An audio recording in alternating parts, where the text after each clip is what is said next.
గౌరవ ముఖ్యమంత్రి వర్యులు, గౌరవ డిప్యూటీ సీఎం గారు, గౌరవ కౌన్సిల్ చైర్మన్ గారు, గౌరవ పిసిసి ప్రెసిడెంట్ గారు, గౌరవ మంత్రివర్యులు, గౌరవ పార్లమెంట్ సభ్యులు, గౌరవ శాసన మండలి సభ్యులు, గౌరవ శాసన సభ్యులు, మిత్రులు, అధికారులు అందరికీ నమస్కారం. ఈరోజు మనము రెండు అంశాలపై కొన్ని ఫ్యాక్ట్స్ అండ్ ఫిగర్స్, కొన్ని విషయాలు మీకు మీ ద్వారా యావత్ తెలంగాణ ప్రజానీకానికి తెలియజేయడానికి ముఖ్యమంత్రి గారి ఆదేశానుసారం ఈ ప్రెజెంటేషన్స్ ఏర్పాటు చేయడం జరిగింది. ఈ రెండు విషయాలు చాలా చాలా ముఖ్యమైనవిగా మీరందరూ భావించాలని చెప్పి నేను విజ్ఞప్తి చేస్తున్నా.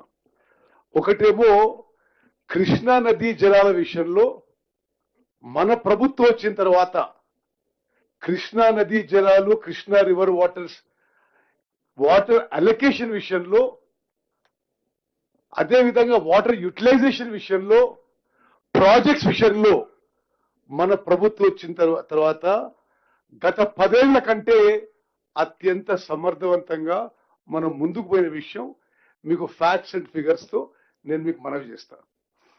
ఇది ఒక షార్ట్ ప్రెజెంటేషన్ తర్వాత కాళేశ్వరం ప్రాజెక్ట్ పై మరి ఏ విధంగా అంటే రిపీటెడ్ గా మనం ప్రతిపక్షాల దుష్ప్రచారం, ఒక గోబుల్స్ ప్రొపగాండా చూస్తున్నాం. ఏమైంది, ఒక బ్యారేజ్ కొలాప్స్ అయితే ఎందుకు వదిలేసిండ్రు, మరి 2 పిల్లర్లు కూలిపోయినాయి కదా, తత్తిమ యూజ్ చేయొచ్చు కదా అని. అది కూడా వాళ్ళు మాట్లాడేది ఎంత వాస్తవాలు, అబద్ధాలు, మరి అసత్యాలు, అది కూడా మనం ఫ్యాక్ట్స్ అండ్ ఫిగర్స్ తో నిరూపించబోతున్నాం.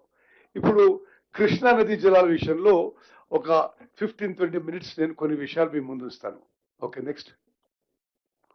ఈ కృష్ణా నదీ జలాల విషయంలో మాట్లాడేటప్పుడు కృష్ణా నది పరివాహక ప్రాంతం, కృష్ణా జల వివాదాల ట్రిబ్యునల్ 1 and 2 అంటే KWTT 1 is Bachawat tribunal, KWTT 2 is Brijesh Kumar tribunal.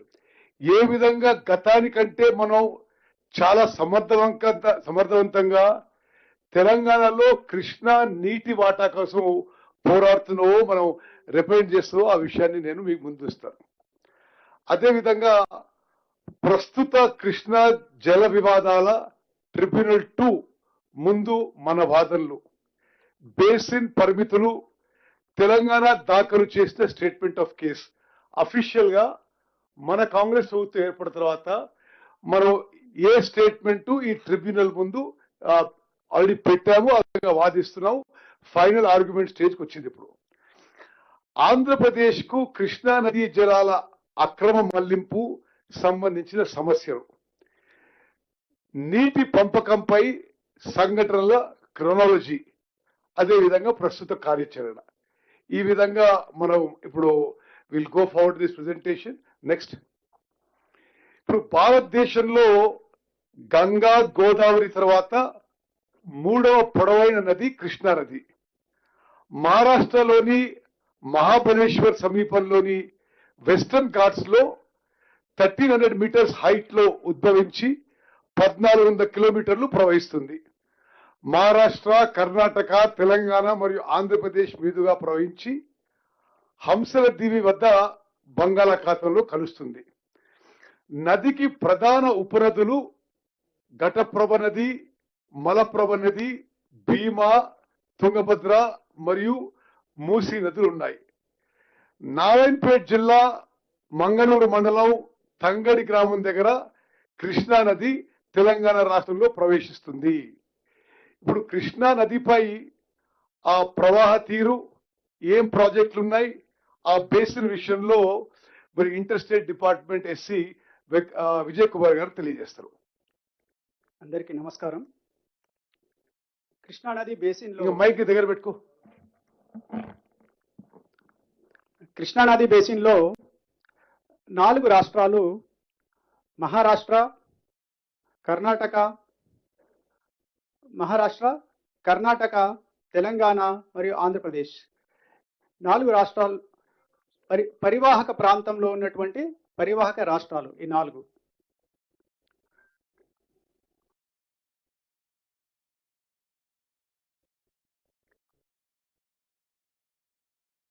So వీటిలో ప్రధానంగా మనకి ప్రధాన కృష్ణానది మహాబలేశ్వర్ వద్ద మొదలై మహారాష్ట్రలో దాదాపు 300 కిలోమీటర్ల దూరం ప్రవహించి ఆ తర్వాత కర్ణాటకలో దాదాపు 500 కిలోమీటర్లు ప్రవహించి ఆ తర్వాత తెలంగాణ మరియు కర్ణాటకకి సరిహద్దుగా దాదాపు 42 కిలోమీటర్లు ఉంటుంది. ఆ తర్వాత తెలంగాణలో పూర్తిగా తెలంగాణలోనే ప్రవహిస్తుంది దాదాపు 130 కిలోమీటర్లు. ఆ తర్వాత ఒకవైపు ఆంధ్రప్రదేశ్ మరి ఒకవైపు తెలంగాణ సరిహద్దుగా దాదాపు 300 కిలోమీటర్లు ప్రవహించినాక పూర్తిగా ఆంధ్రప్రదేశ్లో దాదాపు 170 కిలోమీటర్లు ప్రవహించి హంసలదీవి వద్ద బంగాళాఖాతంలో కలుస్తుంది. ఈ ప్రధాన కృష్ణానదికి రెండు ప్రధాన ఉపనదులు ఉన్నాయి. ఒకటి భీమా, మరొకటి తుంగభద్ర. ప్రధాన కృష్ణానదిపై మహారాష్ట్రలో ఉన్నటువంటి major project Koyna project. Koyna అంటే అది ఉపనది కోయినాపై ఉంటుంది. 105 టీఎంసీల స్టోరేజీ మరియు 1920 మెగావాట్ల పవర్ ప్రాజెక్ట్ అది. దాని తర్వాత కర్ణాటకలో ఆల్మట్టి 130 టీఎంసీల స్టోరేజీ, నారాయణపూర్ 38 టీఎంసీల స్టోరేజీ, ఈ రెండింటిని కలిపి అప్పర్ కృష్ణ ప్రాజెక్ట్ అంటారు. తర్వాత తెలంగాణలో ప్రవేశించినాక జూరాల ప్రాజెక్టు మొట్టమొదటి ప్రాజెక్టు. ఆ ప్రాజెక్టుకి రెండు వైపులా తెలంగాణనే ఉంటుంది. పూర్తిగా తెలంగాణలో ఉన్నటువంటి ప్రాజెక్టు జూరాల. ఆ తర్వాత మనకి శ్రీశైలం ప్రాజెక్టు, దాని తర్వాత నాగార్జున సాగర్, దాని తర్వాత పులిచింతల. ఈ మూడు ప్రాజెక్టులు కూడా కామన్ ప్రాజెక్ట్స్. అంటే కుడివైపున ఆంధ్రప్రదేశ్, ఎడం వైపున తెలంగాణ ఉంటాయి. ఆ తర్వాత ప్రకాశం బ్యారేజ్ పూర్తిగా ఆంధ్రప్రదేశ్లో ఉన్నటువంటి ప్రాజెక్ట్. ఈ ప్రాజెక్టు తర్వాత అది సముద్రంలో కలుస్తుంది. సో అట్లాగే భీమా నది, ఈ భీమా నది మరియు తుంగభద్ర నది, భీమా మరియు తుంగభద్ర దాదాపు 40% నీటి లభ్యత ఈ ఉపనదుల వల్లనే కృష్ణానదికి వస్తుంది. మహారాష్ట్రలో మొదలైనటువంటి భీమా నది కర్ణాటక, ఆ తర్వాత దాదాపు 10 కిలోమీటర్లు కర్ణాటక మరియు తెలంగాణకి బార్డర్గా ప్రవహించి కృష్ణానదిలో కలుస్తుంది. దీనిపై ఉన్నటువంటి మహారాష్ట్రలో దీనిపై ఉన్నటువంటి పెద్ద ప్రాజెక్టు ఉజ్జయిని ప్రాజెక్ట్. అట్లాగే తుంగభద్ర ప్రాజెక్ట్, తుంగభద్ర నది తుంగభద్ర రెండు నదులు కూడలి వద్ద సంగమమై అక్కడి నుండి తుంగభద్ర నదిగా ప్రవహించి ఆంధ్రప్రదేశ్ మరియు కర్ణాటకకు బార్డర్గా దాదాపు 60 కిలోమీటర్లు ఉంటుంది. ఒకవైపు కర్ణాటక, ఒకవైపు ఆంధ్రప్రదేశ్. ఆ తర్వాత దాదాపు 82 కిలోమీటర్లు తెలంగాణ మరియు ఆంధ్రప్రదేశ్కి సరిహద్దుగా ఉండి ఆ తర్వాత ఆలంపూర్ వద్ద కృష్ణానదిలో కలుస్తుంది. దీనిపై ఉన్నటువంటి అతి ముఖ్యమైన ప్రాజెక్టు తుంగభద్ర డ్యామ్.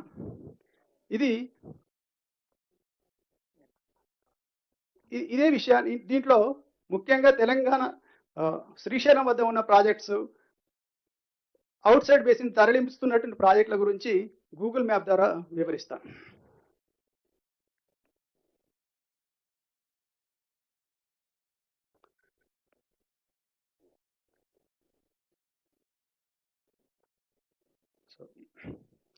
ఇది కృష్ణానది, మహాబలేశ్వరం దగ్గర మొదలైనటువంటి కృష్ణానది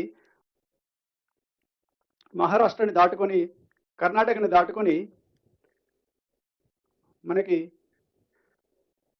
తెలంగాణలో ప్రవేశిస్తుంది. తెలంగాణలో మొట్టమొదటి ప్రాజెక్టు జూరాల యొక్క సబ్మర్జెన్స్ ఏరియా కొంత భాగం కర్ణాటకలో కూడా ఉంటుంది. దీని తర్వాత శ్రీశైలం ప్రాజెక్టు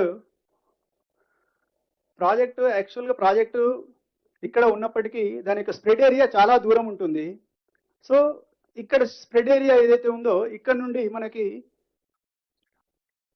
రైట్ సైడ్ అంటే శ్రీశైలంకి right side Andhra Pradesh, left side Telangana ఉంటాయి.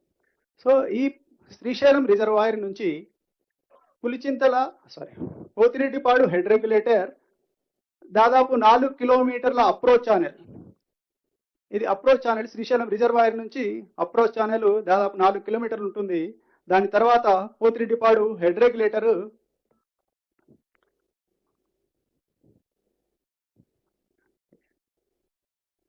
ఇది పోతిరెడ్డిపాడు హెడ్ రెగ్యులేటర్. మొత్తం 14 గేట్లు ఉన్నటువంటి పోతిరెడ్డిపాడు హెడ్ రెగ్యులేటర్ ఇది. ఇక్కడ దీని తర్వాత అది Srisailam right main canal. Srisailam right main canal దీని తర్వాత దాదాపుగా 16 కిలోమీటర్లు, 16.4 కిలోమీటర్లు కెనాల్ పొడవు తర్వాత బనకచెర్ల క్రాస్ రెగ్యులేటర్ సిస్టమ్ వరకు ఉంటుంది. ఆ క్రాస్ రెగ్యులేటర్స్ ఒకటి తెలుగంగా ప్రాజెక్టు, ఇంకొకటి ఎస్కేప్ ఛానల్ కేసీ కెనాల్కి కలుస్తుంది, SRBC Srisailam right branch canal, ఆ తర్వాత జిఎన్ఎస్ఎస్ ప్రాజెక్టు సంబంధించినటువంటి రెగ్యులేటర్. ఇప్పుడు ఈ పోతిరెడ్డిపాడు హెడ్ రెగ్యులేటర్ ఏదైతే ఉందో దానికి పక్కనే అంటే 2020లో జియో 203 ద్వారా రాయలసీమ లిఫ్ట్ ఇరిగేషన్ స్కీమ్ ఒకటి, మరియు కెనాల్ని సామర్థ్యాన్ని అంటే పోతిరెడ్డిపాడు ద్వారా తీసుకువెళ్ళే నీటి సామర్థ్యాన్ని పెంపు అనేది కూడా ఆ జియో ద్వారా ఇచ్చినారు. రాయలసీమ కన్స్ట్రక్షన్ కూడా, లిఫ్ట్ ఇరిగేషన్ స్కీమ్ కన్స్ట్రక్షన్ కూడా స్టార్ట్ అయింది. ఆ రాయలసీమ లిఫ్ట్ ఇరిగేషన్ స్కీమ్ కూడా అయితే పోతిరెడ్డిపాడుకి దానికి తేడా ఏంటంటే ఇది పోతిరెడ్డిపాడు 840 మీటర్ల ఫీట్ల సిల్ లెవెల్ ఉంటే ఇది దాదాపు శ్రీశైలం రిజర్వాయర్లో లోతు నుంచి అట్టడుగు నుంచి 797 ఫీట్ల లెవెల్ నుంచి కూడా వాటర్ని తీసుకుంటుంది. దాని యొక్క అప్రోచ్ ఛానల్ ఇట్లా దాదాపు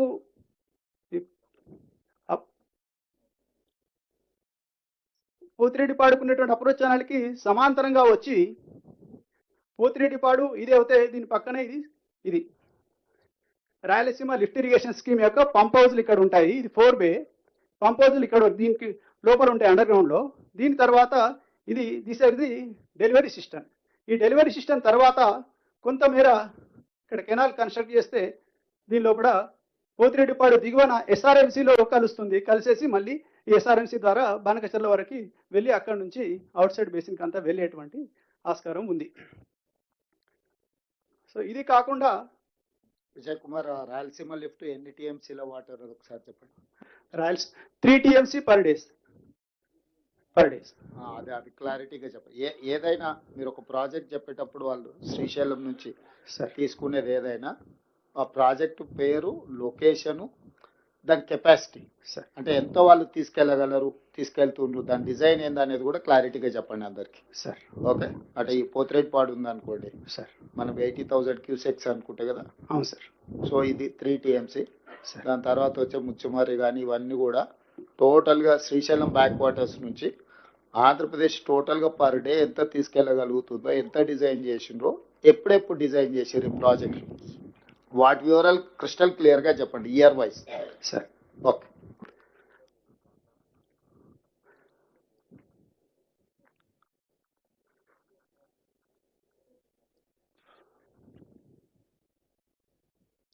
సో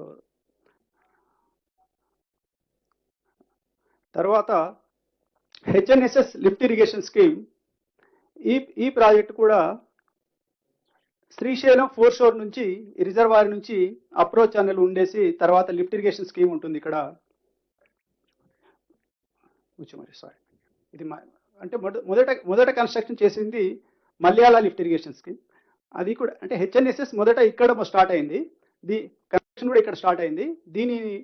ఇది శ్రీశైలం రిజర్వాయర్ నుంచి అప్రోచ్ ఛానల్ నుంచి దాదాపు 4 కిలోమీటర్ల అప్రోచ్ ఛానల్ నుంచి 833 ఫీట్ లెవెల్ నుంచి దీన్ని లిఫ్ట్ చేసే విధంగా పంపులు ఏర్పాటు చేసినారు. అయితే తర్వాత 3850 క్యూసెక్స్ సామర్థ్యంతో వీటిని నిర్మించడం జరిగింది.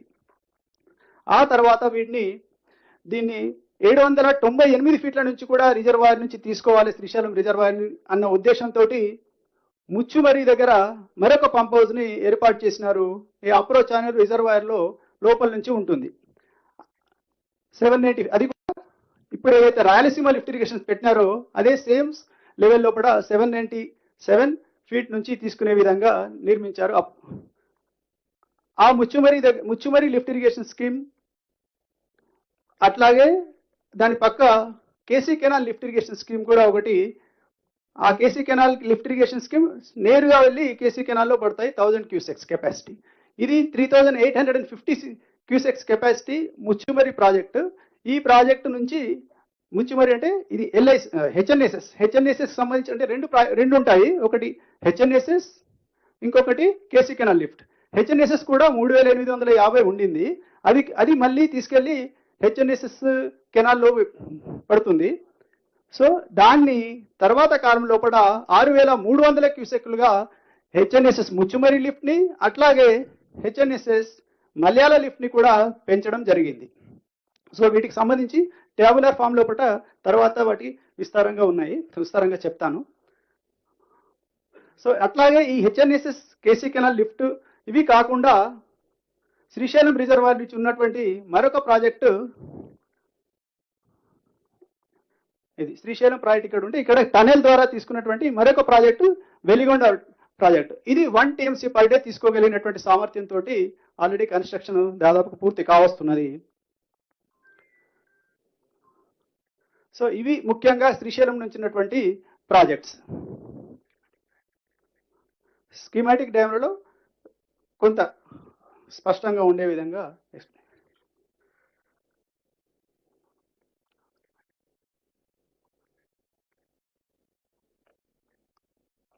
సో ఇది అంటే ఇంతకుముందు మనం చూసింది ఏదైతే ఉందో ఆ దాంట్లో ఇది కృష్ణా రివర్ అయితే ఇది జూరాల బ్యారేజ్.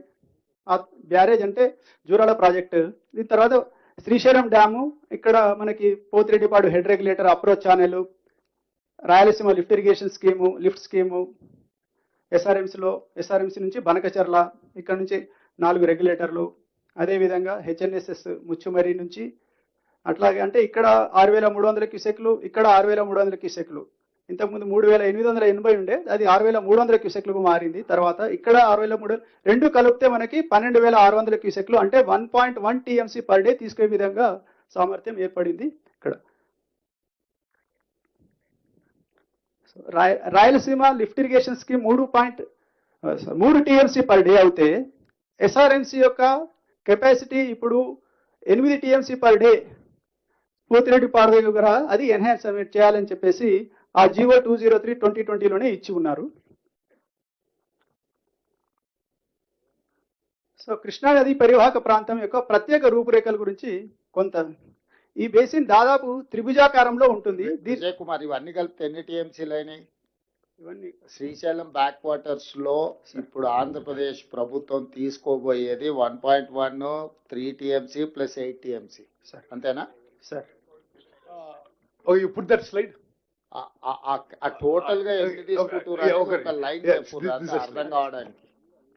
ఇక్కడ అంటే తర్వాత టేబుల్ పెట్టినాం సార్. టేబుల్ ఉంది sir. Okay, 9.6 TMC per day తీసుకునే విధంగా టోటల్ మీద సార్. శ్రీశైలం నుంచి, అదే శ్రీశైలం బ్యాక్ వాటర్స్ నుంచి. శ్రీశైలం బ్యాక్ వాటర్స్ నుంచి పోతిరెడ్డి కింద పోయేటి నాగార్జున సాగర్, కృష్ణా డెల్టాకు పోయేది వేరే సార్. ఆల్మోస్ట్ ప్రతిరోజు ఒక 10 TMCలు తీసుకెళ్లడానికి అన్ని రకాల ప్రాజెక్టులు కన్సీవ్ అయినాయి సార్ బిఫోర్ 2020 సార్. అంతే కదా సార్? 20 సంవత్సరానికంటే ముందే ఇవన్నీ దారిలో పడ్డాయి, టెండర్లు కానీ ప్రాజెక్టులు కానీ అన్ని సార్. ఓకే.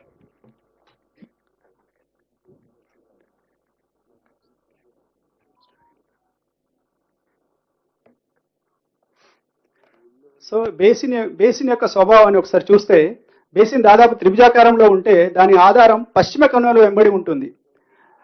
విజయవాడ వద్ద శిఖరం మరియు కృష్ణానది వద్ద మధ్యస్థం అంటే మీడియన్. కృష్ణానది మొత్తం ఆ త్రిభుజానికి మీడియన్ గా మధ్యస్థంగా ఉంటుంది. బేసిన్ త్రిభుజంలో ప్రవహించే అన్ని ప్రధాన ఉపనదులు త్రిభుజం ఎగువ 3/2 వంతుల పొడవులోనే నదిలోకి ప్రవేశిస్తాయి. పశ్చిమ కనుమల వెంబడి అంటే వెస్టర్న్ ఘాట్స్ వెంబడి ఉన్నటువంటి అధిక వర్షపాతం జోన్ అంటే దాదాపు 2000 మిల్లీమీటర్ల సంవత్సరానికి ఉండేటువంటి వర్షపాతం ఉన్నటువంటి ప్రదేశం, అత్యధిక వర్షపాతం గల ప్రదేశాల్లో ఒకటి. జోన్ దాదాపు 708 కిలోమీటర్ల మేర కృష్ణా బేసిన్ యొక్క పశ్చిమ సరిహద్దును ఏర్పరుస్తుంది మరియు ఈ ప్రాంతం కృష్ణానదిలోకి నీటిపారుదల చేస్తుంది. అంటే 70% వెస్టర్న్ ఘాట్స్ నుంచి దాదాపు 70% ఈల్డ్ నీటి లభ్యత కృష్ణానదికి వస్తుంది. పశ్చిమ కనుమలకి తూర్పున మరియు ఈ కొండల వెంబడి వార్షిక వర్షపాతం చిత్రదుర్గ నుండి సాంగ్లీ నుండి పూనా వరకు దాదాపుగా విస్తరించి ఉన్న రేఖ వెంట 600 మిల్లీమీటర్ల కంటే కూడా తగ్గుతుంది. తర్వాత పశ్చిమ కనుమలు మరియు సముద్ర తీరం ఆనుకున్న భాగాలు మినహా మిగిలిన కృష్ణా బేసిన్లో వార్షిక సాధారణ వర్షపాతం 800 మిల్లీమీటర్ల కంటే తక్కువగానే ఉంటుంది. సో కృష్ణా జల వివాదాల ట్రిబ్యునల్స్ రెండు, ఒకటి KWDT 1 బచావత్ చైర్మన్షిప్ లో జస్టిస్ బచావత్ ఆధ్వర్యంలో 1976లో తన తీర్పు వెలువరించింది.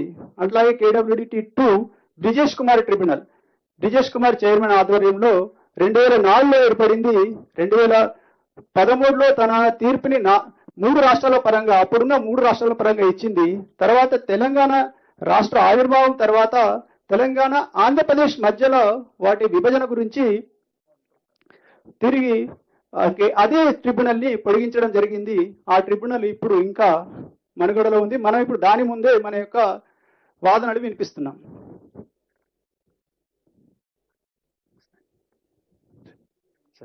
ఓకే, సరే. మిత్రులందరికీ ఇప్పుడు చూపెట్టబోయే 2-3 స్లైడ్స్ జాగ్రత్తగా పరిశీలించవలసిన విజ్ఞప్తి చేస్తున్నా.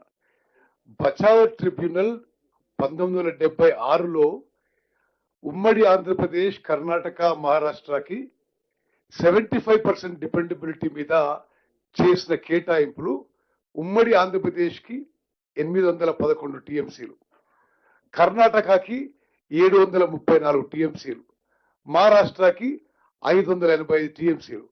అంటే మొత్తం 2130 టీఎంసీల ఈ 3 రాష్ట్రాల్లో బచావ్ ట్రిబ్యునల్ డివైడ్ చేసింది. నెక్స్ట్, అయితే తర్వాత ఈ బచావ్ ట్రిబ్యునల్ తర్వాత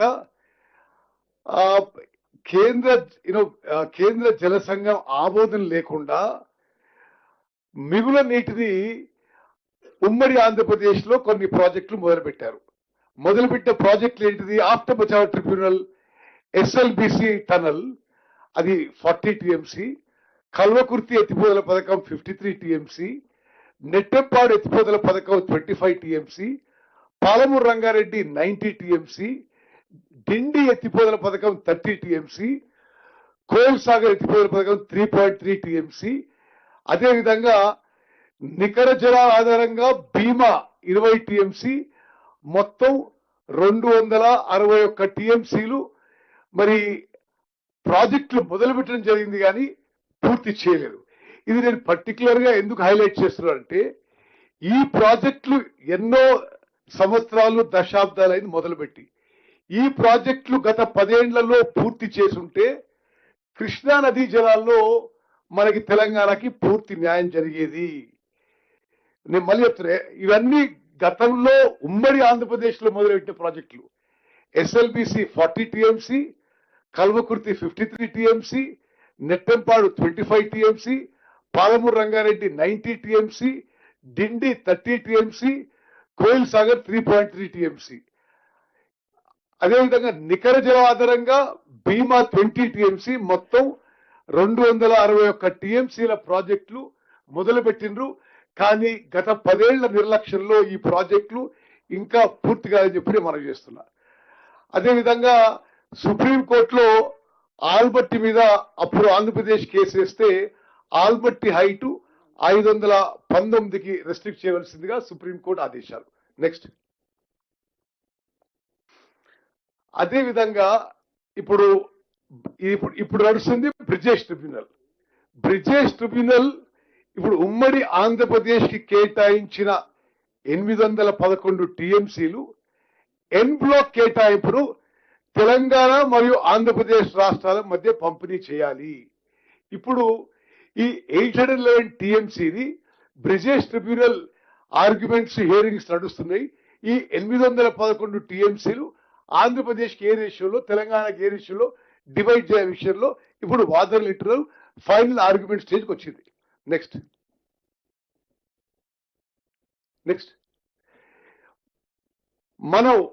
మనకు ఇప్పుడు డిసెంబర్ 2023లో కాంగ్రెస్ ప్రభుత్వం ఏర్పడ్డ తర్వాత మనం ఈ బ్రిజేష్ ట్రిబ్యునల్ ముందు వినిపిస్తున్న వాదనలు ఏంటంటే population, cultivable area, drought prone area, drainage area ఇవన్నీ తీసుకుని 811 టీఎంసీల్లో ఒక సైంటిఫిక్ బేసిస్ లో క్యాలిక్యులేట్ చేసి ఈ బ్రిజేష్ ట్రిబ్యునల్ ముందు మనము తెలంగాణకి 575 టీఎంసీలు కేటాయించాలి, ఆంధ్రాకి 236 టీఎంసీలు ఇవ్వాలి.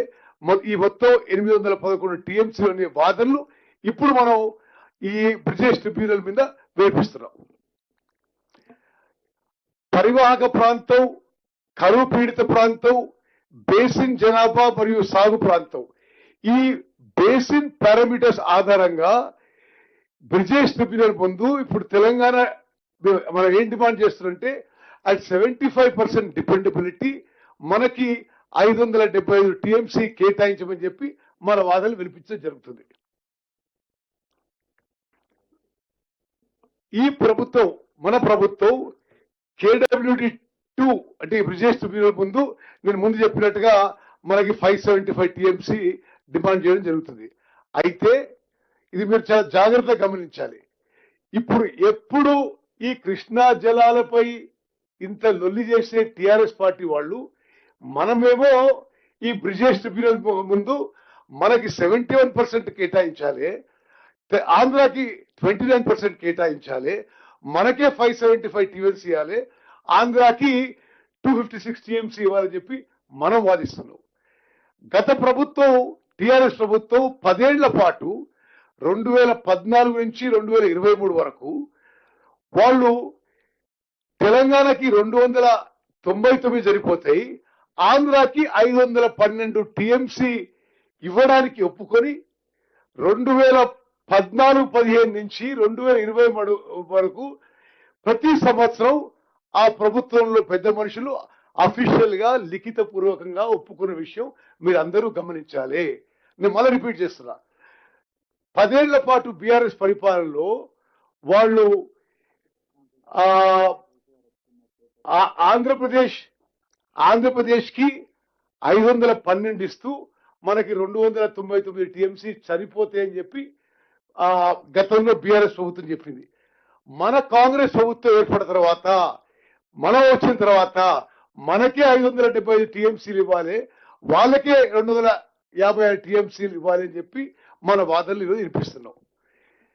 2016 సెప్టెంబర్ 21న జరిగిన మొదటి అపెక్స్ కౌన్సిల్ సమావేశంలో ఈ పర్సంటేజ్ లో అప్పుడున్న పెద్ద మనుషులు ముఖ్యమంత్రిగా కేసీఆర్ గారు గాని, ఇరిగేషన్ మంత్రిగా హరీష్ రావు గారు వాళ్ళకి 66% వాళ్ళకి ఇస్తూ మనం 34% ఈ నీళ్లు సరిపోతాయని లిఖిత పూర్వకంగా ఇచ్చినాము. మన ప్రభుత్వం కాంగ్రెస్ ప్రభుత్వం ఏర్పడిన తర్వాత ఇది మనకు అంగీకారం కాదు, మాకే 71% ఇవ్వాలి ఈ బేసిన్ పారామీటర్స్ మీద చెప్పి మనం వాదనలు వినిపిస్తున్నాము. 9 జనవరి 2020 గత ప్రభుత్వం గత 2 సంవత్సరాలుగా నీటిని 34:66% పంచుకోవడానికి అంగీకరించినట్లు కేఆర్ఎంబి ముందు తెలియచేస్తూ ఈ బ్రిజేష్ ట్రిబ్యునల్ అవార్డు వచ్చే వరకు మనకి 34% నీళ్ళు సరిపోతాయి, 66% ఆంధ్రాకి ఇవ్వమని చెప్పి లిఖిత పూర్వకంగా ఇవ్వడం జరిగింది. మన ప్రభుత్వం వచ్చిన తర్వాత గౌరవనీయ ముఖ్యమంత్రి రేవంత్ రెడ్డి గారు 3 మార్చ్ 2025 కేంద్ర జలశక్తి మంత్రికి లేఖ రాసి ఇది మాకు అంగీకారం కాదు, తెలంగాణకే కృష్ణా జలాల్లో 71% వాటా హక్కు ఉందని, అందువల్ల కేఆర్ఎంబి వద్ద అన్యాయమైన నీటి భాగస్వామ్య ఏర్పాటు, ఇది గతంలో అయిన ఏర్పాటు అంటే మనకి 34%, 66% ని సవరించాలని, ఇది మాడిఫై చేయాలని అఫీషియల్ గా మన ప్రభుత్వం సెంట్రల్ గవర్నమెంట్ లో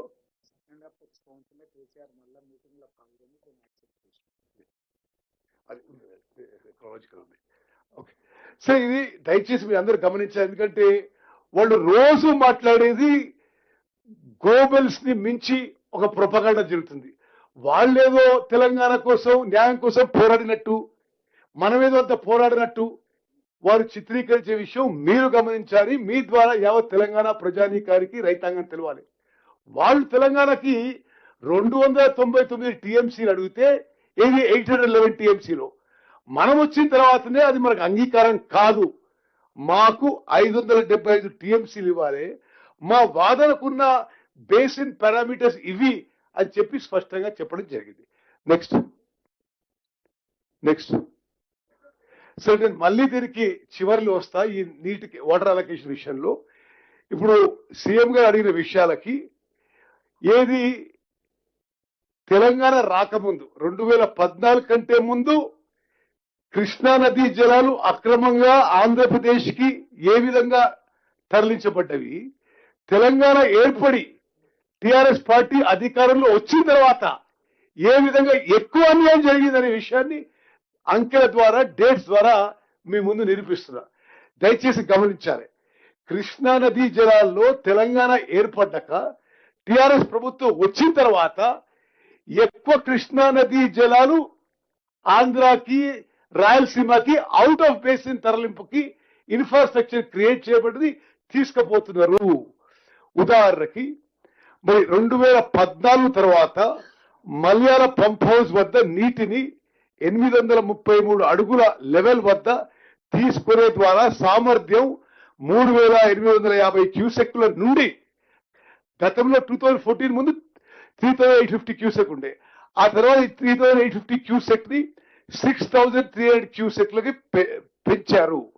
అదేవిధంగా ఇంకొక స్కీమ్ కట్టుకొని ముచ్చిమరి పంప్ హౌస్ వద్ద శ్రీశైలం బాటమ్ లెవెల్లో ఫ్లోర్ లెవెల్లో 798 అడుగుల లెవెల్ వద్ద నీటిని తీసుకునే సామర్థ్యం గతంలో 3850 క్యూసెక్లు ఉంటే అది కూడా టిఆర్ఎస్ ఇక్కడ అధికారంలో ఉండగా 3850 క్యూసెక్స్ నుంచి 6300 క్యూసెక్స్ కి పెంచుకోవడం జరిగింది. దీనివల్ల హెచ్ఎన్ఎస్ఎస్ఎస్ ప్రాజెక్ట్ కి పెద్ద మొత్తంలో అంటే 12600 క్యూసెక్లు అంటే ప్రతిరోజు కృష్ణా జలాలు అక్రమంగా రాయలసీమకి 1.09 టీఎంసీ నీటిని తీసుకునే సామర్థ్యాన్ని ఆంధ్రప్రదేశ్ ఏర్పరచుకుంది. ఎప్పుడు ఏర్పరచుకుంది? ఇక్కడ టిఆర్ఎస్ అధికారంలో ఉండగా. ఈ పథకాన్ని 8 సెప్టెంబర్ 2017 ఆనాటి ఆంధ్రప్రదేశ్ ముఖ్యమంత్రి ఈ పథకాన్ని ప్రారంభించారు. నెక్స్ట్ చంద్రబాబు నాయుడు గారు జస్ట్ గో బ్యాక్ 2017 సెప్టెంబర్ లో చంద్రబాబు నాయుడు గారు ఈ ఎన్హాన్స్ కెపాసిటీని ప్రారంభించుకున్నారు. నెక్స్ట్ అదేవిధంగా పోతిరెడ్డిపాడు హెడ్ రెగ్యులేటర్ గురించి మాట్లాడదాం. 2014 కంటే ముందు అప్పటి కాంగ్రెస్ ప్రభుత్వంలో పోతిరెడ్డిపాడు హెడ్ రెగ్యులేటర్ కెపాసిటీ 44,000 క్యూసెక్లు ఉండేది. తెలంగాణ ఏర్పడి టిఆర్ఎస్ గవర్నమెంట్ అధికారంలో వచ్చిన తర్వాత Pothireddypadu head regulator capacity GO 203 ప్రకారం ఒకటి ఇంకా కెపాసిటీ పెంచుకుంటూ లైనింగ్ తో సహా గతంలో 44,000 క్యూసెక్లు ఉన్నదాన్ని 92,000 క్యూసెక్లకి ఆంధ్రప్రదేశ్ పెంచుకున్నది. దయచేసి మీరు గమనించాలి. ఇది టిఆర్ఎస్ అధికారంలో వచ్చిన తర్వాత కృష్ణా నదీ జలాలు పోతిరెడ్డిపాడు హెడ్ రెగ్యులేటర్ లో 44,000 క్యూసెక్ల నుంచి 92,000 క్యూసెక్లకు పెంచుకోవడం జరిగింది. ఆంధ్రప్రదేశ్ ముఖ్యమంత్రి జగన్మోహన్ రెడ్డి గారు మే 2019 జనవరి 2020 జూన్ 2020లో ప్రగతి భవన్ లో తెలంగాణ ముఖ్యమంత్రిని పలుమార్లు కలిశారు. గోదావరి మరియు కృష్ణా జలాన్ని వినియోగించుకోవడంపై చర్చించారు. ఈ చర్చల పర్యవసనమే శ్రీశైలం బ్యాక్ వాటర్ నుంచి కృష్ణా నదీ జలాలు 2-3 ఆంధ్రప్రదేశ్ కి అక్రమంగా తరలించడానికి ఇన్ఫ్రాస్ట్రక్చర్ క్రియేట్ చేయబడింది. అదేవిధంగా రాయలసీమ లిఫ్ట్ ఇరిగేషన్ స్కీమ్ పూర్తిగా పనిచేసిన తర్వాత శ్రీశైలం వద్ద జలాశయం దిగువన అంటే శ్రీశైలం లోయెస్ట్ పాయింట్ నుంచి తీసుకోబోతున్నారు. అంటే 797 అడుగుల లెవెల్లో తీసుకుపోతున్నారు. మరి మాన్సూన్స్ ఫస్ట్ ఫ్లోస్, మాన్సూన్స్ మొదలు కాగానే ఆంధ్రప్రదేశ్ కి ఈ నీళ్లు పోతాయి. ఈ 797 లెవెల్ నుంచి ఇది శ్రీశైలం అండ్ నాగార్జున సాగర్ అవసరాలపై వినాశకరమైన ప్రభావాన్ని చూపుతుంది. ఈ రాయలసీమ లిఫ్ట్ పూర్తి స్థాయిలో ఫంక్షనింగ్ వచ్చిన తర్వాత శ్రీశైలంలో మనం ఏదైతే ప్రాజెక్టుల మీద ఆధారపడ్డామో నాగార్జున సాగర్ ఆయకట్టు పూర్తిగా ఎడారిగా మారిపోయే ప్రమాదం ఉంది. ఇది ఈ మొత్తం ఇన్ఫ్రాస్ట్రక్చర్ కూడా టిఆర్ఎస్ గవర్నమెంట్ లో ఏర్పాటు చేసుకునే విషయంలో మరి మనం అందరం కూడా అర్థం చేసుకొని ప్రజల్లోకి తీసుకుపోవాలని చెప్పి విజ్ఞప్తి చేస్తున్నాను. నెక్స్ట్, అదే విధంగా తెలంగాణకి జరిగిన నష్టాల్లో ఒక కుట్రపూరితంగా ఆంధ్రప్రదేశ్ కి మేలు జరిగే విధంగా ఒక విషయం జరిగింది. డేట్స్ తో సహా మీరందరూ గమనించాలని చెప్పి కోరుకుంటున్నారు. అప్పుడు ఆగస్ట్ 2020లో 5వ తారీఖున ఇద్దరు ముఖ్యమంత్రుల అపెక్స్ కౌన్సిల్ మీటింగ్ కేంద్ర ప్రభుత్వం పిలిచింది. అప్పటికే రాయలసీమ లిఫ్ట్ ఇరిగేషన్ కి టెండర్ పిలువబడ్డాయి. కానీ తెలంగాణ ముఖ్యమంత్రి, తెలంగాణ చీఫ్ సెక్రటరీ మాకు ఈ డేట్ సూటబుల్ కాదు, మీరు 20 తారీఖు తర్వాత ఎప్పుడన్నా ఇవ్వండి అని చెప్పి లేఖ రాశారు. ఏ విధంగా ఈ లేఖ ఆంధ్రప్రదేశ్కి ఉపయోగపడ్డది? ఆ రాయలసీమ లిఫ్ట్ కి టెండర్ల ప్రక్రియ పూర్తయినాక అపెక్స్ కౌన్సిల్ కి మరి తెలంగాణ ముఖ్యమంత్రి హాజరయ్యాడు. అయితే ఏ విధంగా నష్టం జరిగింది?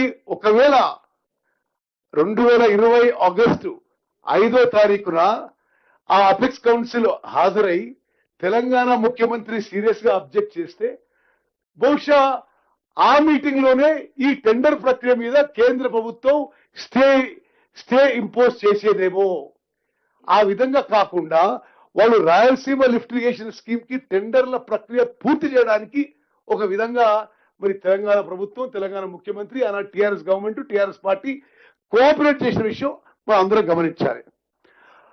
అప్పటి తెలంగాణ ప్రభుత్వం Rayalaseema lift irrigation scheme bid ను ముగించిన తర్వాత అపెక్స్ కౌన్సిల్ సమావేశం వాయిదా వేయాలని కోరుతూ ఏపీకి, ఆంధ్రప్రదేశ్ కి పరోక్షంగా సాయం చేసింది. కేవలం సజావుగా టెండరింగ్ ప్రక్రియ సులభతరం చేయడానికి మాత్రమే. అప్పటి తెలంగాణ ప్రభుత్వం అపెక్స్ కౌన్సిల్ కి ముందే హాజరై ఈ అంశాన్ని లేవనెత్తడం ద్వారా దీన్ని తీవ్రంగా వ్యతిరేకించి ఉంటే టెండర్ ప్రక్రియ పురోగతిని అడ్డుకోవడానికి భారత ప్రభుత్వం తగిన నిర్ణయం తీసుకుని ఉండవచ్చును. జియో జారీ అయిన వెంటనే అప్పటి తెలంగాణ ప్రభుత్వం, టిఆర్ఎస్ ప్రభుత్వం ఈ కేసును సుప్రీంకోర్టులో లేదా ఇప్పటికే ఉన్న KWTT 2 ముందు ఉంచలేదు. మహబూబ్ నగర్ జిల్లా వాసి గోవిరోలు శ్రీనివాస్ 15th మే 2020న చెన్నైలోని నేషనల్ గ్రీన్ ట్రిబ్యునల్లో ఈ రాయలసీమ లిఫ్ట్ నిర్మాణాన్ని వ్యతిరేకిస్తూ ఏపీ నిరోధించాలని కోరుతూ కేసు దాఖలు చేశారు. తర్వాత తెలంగాణ ప్రభుత్వం, టిఆర్ఎస్ ప్రభుత్వం ఈ కేసులో ఇంప్లీడ్ అయింది. దురదృష్టవశాత్తు ఆగస్టు 8, 2013న చాలా ముందుగా ప్రారంభించబడిన, ముందు జియో ఇవ్వబడిన మరి పాలమూరు రంగారెడ్డి లిఫ్ట్ ఇరిగేషన్ పథకం మరి ముందు దర్యాప్తు కోసం జియో ఇవ్వబడింది. మరియు 5/5/2020 మాత్రమే మొదటి జియో ఇవ్వబడిన ఏపీ యొక్క రాయలసీమ లిఫ్ట్ ఇరిగేషన్ స్కీమ్ అప్పటికే తెలంగాణ ప్రభుత్వ చర్యల కారణంగా జియో ముందు, ఇప్పుడు భారత ప్రభుత్వం ముందు పాలమూరు రంగారెడ్డి స్కీమ్ ని, రాయలసీమ లిఫ్ట్ ఇరిగేషన్ స్కీమ్ ని ఒకే స్థాయిలో కేంద్ర ప్రభుత్వం పరిగణిస్తుంది. 2013లో ఇచ్చిన జియో ప్రకారం వాళ్ళ మొదటి 10 years లో ఒకవేళ టిఆర్ఎస్ ప్రభుత్వం వేగవంతంగా పాలమూరు రంగారెడ్డి మీద పనులు చేసి ఉంటే 2019 వరకు పూర్తయ్యేది. ఉమ్మడి మహబూబ్ నగర్ జిల్లా సస్యశ్యామలయ్యేది, 12 లక్షల ఎకరాలకు నీళ్లు వచ్చేవి. మరి అప్పటి తెలంగాణ ప్రభుత్వం, టిఆర్ఎస్ ప్రభుత్వం 2019 నాటికి Palamuru Rangareddy lift irrigation scheme నిర్మాణ పనులు పూర్తి చేసి ఉంటే ఆంధ్రప్రదేశ్ యొక్క రాయలసీమ లిఫ్ట్ తో పోలిస్తే తెలంగాణలో పాలమూరు రంగారెడ్డి స్కీమ్ కి నీటి కేటాయింపులో కానీ లీగల్ స్టేటస్ లో కానీ చాలా బెటర్ పొజిషన్ ఉండేది. నెక్స్ట్ సరే, ఇప్పుడు ముందు ముఖ్యమంత్రి గారు అడుగుతున్న ప్రశ్న విషయంలో తెలంగాణ ఏర్పాటుకు ముందు తర్వాత ఆంధ్రప్రదేశ్ నీటి వినియోగం సామర్థ్యాలు అంటే శ్రీశైలం నుంచి డ్రాల్ కెపాసిటీ టిఆర్ఎస్ అధికారంలో రాకముందు పోతిరెడ్డిపాడు నుంచి 44,000 క్యూసెక్స్, టిఆర్ఎస్ అధికారంలో వచ్చిన తర్వాత టిఆర్ఎస్ హయాంలో పోతిరెడ్డిపాడు నుంచి drawal capacity has been increase to 92,600 cusecs. అదేవిధంగా టిఆర్ఎస్ అధికారంలో రానప్పుడు రాయలసీమ లిఫ్ట్ ఇరిగేషన్ స్కీమ్ లేదు. తెలంగాణలో టిఆర్ఎస్ పార్టీ అధికారంలో వచ్చిన తర్వాత మరి రాయలసీమ లిఫ్ట్ ఇరిగేషన్ పనులు 34,000 క్యూసెక్ల కెపాసిటీతో నిర్మాణం మొదలుపెట్టారు. అదేవిధంగా మల్యాల దగ్గర 833 ఫీట్ లెవెల్లో 3,850 క్యూసెక్స్ నుంచి 6,300 క్యూసెక్స్ కి పెంచుకున్నారు. ముచ్చుమరి దగ్గర 797 ఫీట్ లో 3,850 క్యూసెక్స్ నుంచి 6,300 కి పెంచుకున్నారు. మరి కేసీ కెనాల్ లిఫ్ట్ కి ముచ్చుమరి నుంచి మరో 1000 క్యూసెక్లు టిఆర్ఎస్ అధికారులు వచ్చిన తర్వాతనే పనులు మొదలుపెట్టి పూర్తి చేయరు. వెలిగొండ కూడా టిఆర్ఎస్ అధికారులు వచ్చిన తర్వాతనే 11,500 క్యూసెక్స్ కెపాసిటీతో మరి శ్రీశైలం నుంచి నీళ్లు తీసుకునే విధంగా వాళ్ళు నిర్మించుకున్న విషయం నేను మనం చేస్తున్నా. అంటే మొత్తం టిఆర్ఎస్ పార్టీ అధికారంలో రాకముందు 47,000 కెపాసిటీ 47,000 క్యూసెక్ల డ్రాల్ కెపాసిటీ ఉంటే టిఆర్ఎస్ అధికారంలో వచ్చిన తర్వాత water drawal capacity from Srisailam back waters has gone to 1,11,400 cusecs. అంటే per day Srisailam back waters Krishna నదీ జలాలు water drawal capacity per day is 4.1 TMC in combined Andhra Pradesh in Congress government. After TRS government has come to power in Telangana, this 4.1 TMC per day has increased to 9.6 TMC per day. ఇది దయచేసి మీరందరూ చాలా జాగ్రత్తగా గమనించాలి. ఇది తప్పనిసరిగా ప్రజల్లోకి పోవాల్సిన అవసరం ఉంది. ఎప్పుడు మాట్లాడినా టిఆర్ఎస్ పార్టీ వాళ్ళు గతంలో ప్రభుత్వంలో ఉన్న వాళ్ళు వాళ్ళేదో తెలంగాణ నీటి హక్కులు కాపాడుతున్నట్టుగా మనమేదో తప్పు చేస్తున్నట్టుగా వాళ్ళ పత్రికా ప్రకటనలు ఉంటాయి.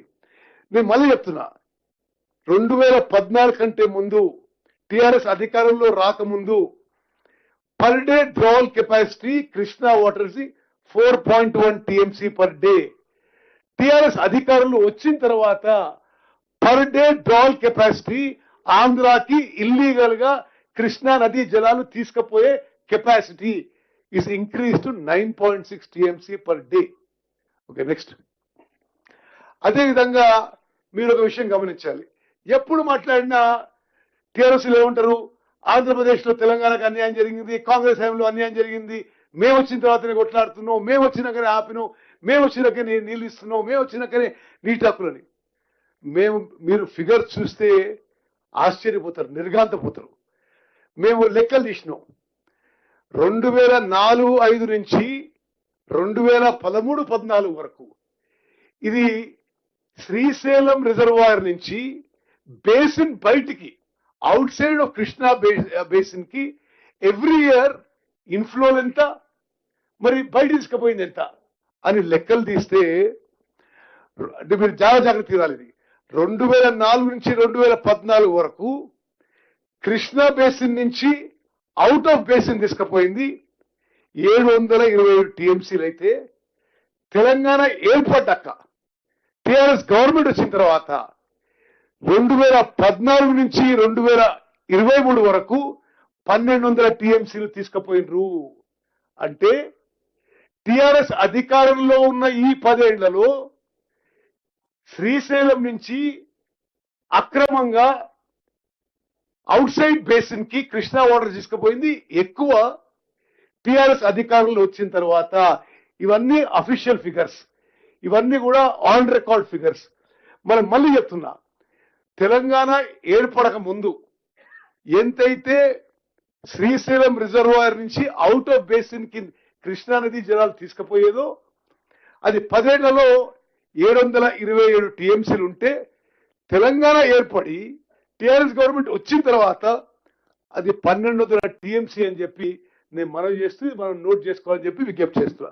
నెక్స్ట్, అదేవిధంగా మాటి మాటికి గతంలో ఇరిగేషన్ మంత్రుల పెద్ద మనుషులు ఏదో కృష్ణానదీ జలాల్లో మేము చాలా గొప్ప చేసినాం, ఇప్పుడున్న ప్రభుత్వం ఇది చేస్తలేదు, నేను మొన్న అంటాడు కల్వకుర్తి పంపులు ఆన్ చేయాలంటాడు, అంతకుముందు ఏదో అంటారు.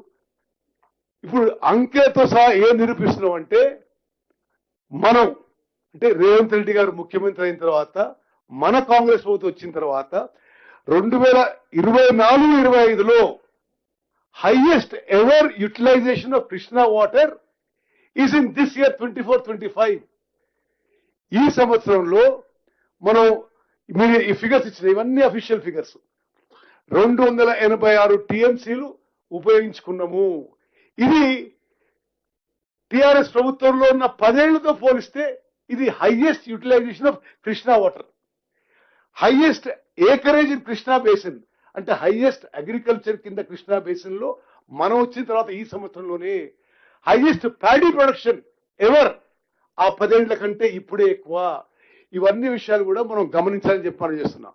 సరే, ఇంతకంటే ఎక్కువ ఉండే అవకాశం కూడా ఉండింది, కానీ గత టిఆర్ఎస్ ప్రభుత్వం ఎస్ఎల్బిసి, డిండి, పాలమూరు రంగారెడ్డి, కల్వకుర్తి, నెట్టెంపాడు, భీమా, కోయిల్ సాగర్ ఇవి పూర్తి చేసుంటే మరొక 260 టీఎంసీలు ఉపయోగించే అవకాశం ఉండే. 10 ఏళ్ల పాటు కాళేశ్వరంపై 1 lakh crores, 1,00,000 కోట్లు వృధాగా ఖర్చు పెట్టి అది 38,000 కోట్లకు అయిపోయే తుమ్మడేటి ప్రాజెక్టు 1,00,000 కోట్లు ఖర్చు పెట్టి ఈ కృష్ణా బేసిన్ లో ప్రాజెక్టులు నిర్లక్ష్యం చేసింది టిఆర్ఎస్ పార్టీ. దానివల్లనే ఈ ప్రాజెక్టులు పూర్తి కాలేదు. దానివల్లనే మరి ఉమ్మడి మహబూబ్నగర్ జిల్లా, ఉమ్మడి నల్గొండ జిల్లా, ఉమ్మడి ఖమ్మం జిల్లాకి అన్యాయం జరుగుతున్న విషయం మనందరం గమనించాలని కోరుతున్నాను. నెక్స్ట్ అదే విధంగా ఇది సరే, గతంలో సీఎం గారు, డిప్యూటీ సీఎం గారు ఇది అనేక మార్లు అన్నారు, కానీ ఇది మీకు ఇంకా దీనికి ఎంఫసైజ్ చేయడానికి చెప్తున్నా.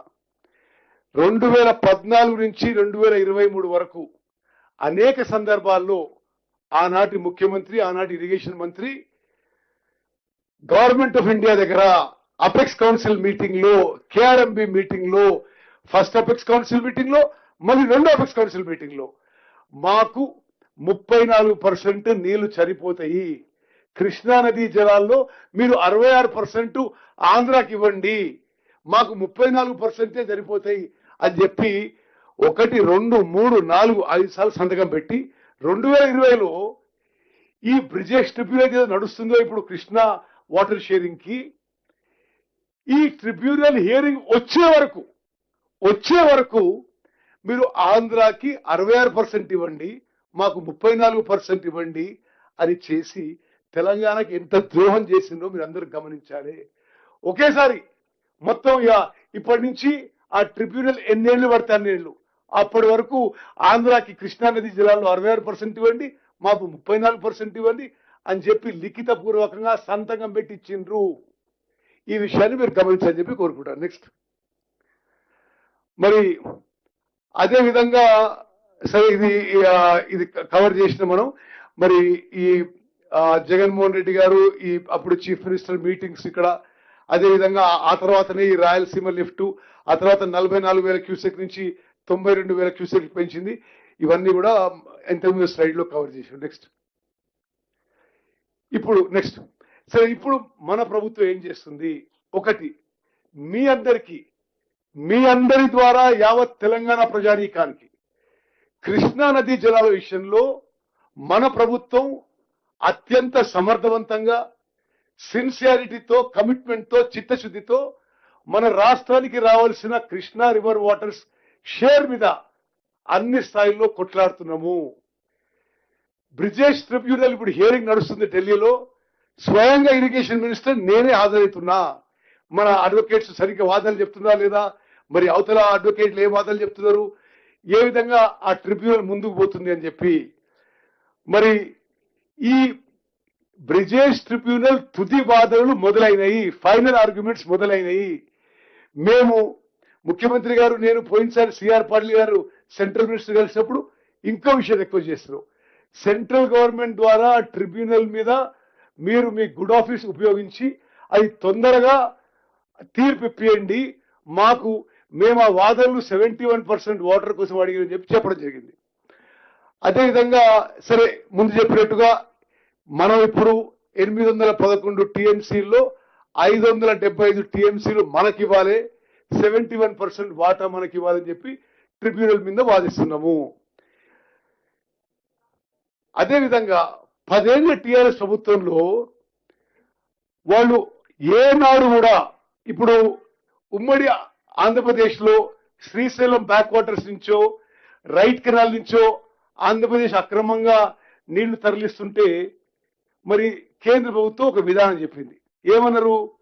టెలిమెట్రీ ఇన్స్ట్రుమెంట్స్ పెట్టి KRMB will record telemetry instruments, ఏ రాష్ట్రం ఎక్కడి నుంచి ఎంత నీళ్ళు తీసుకుపోతుందో అని.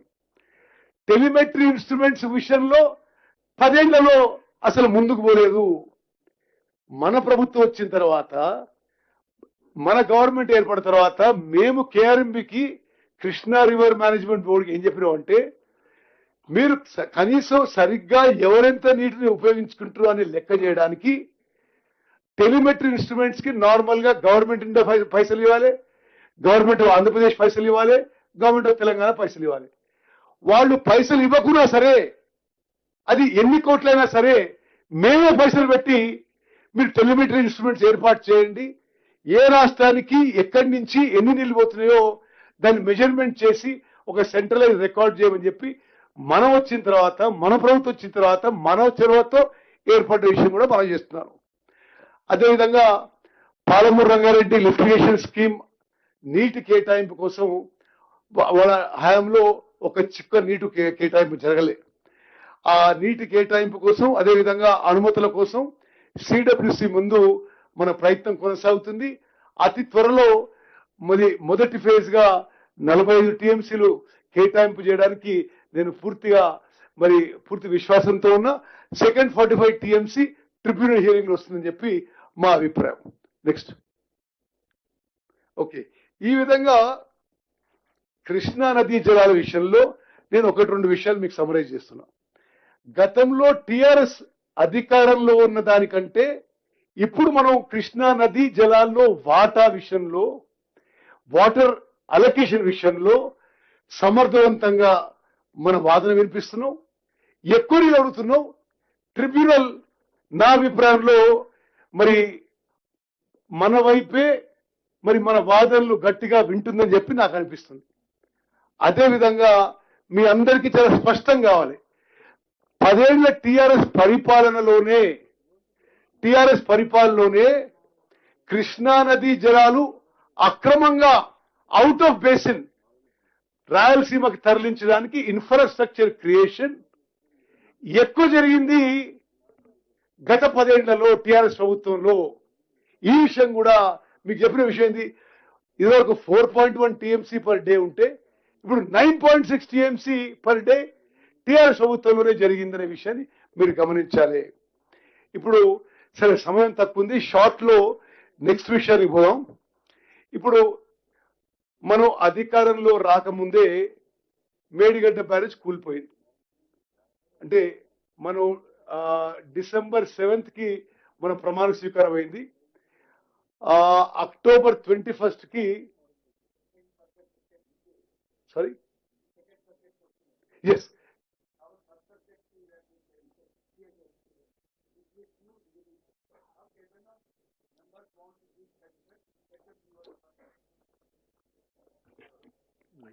and what I suggest, and I'll give you hard copies of this because of shortage of time.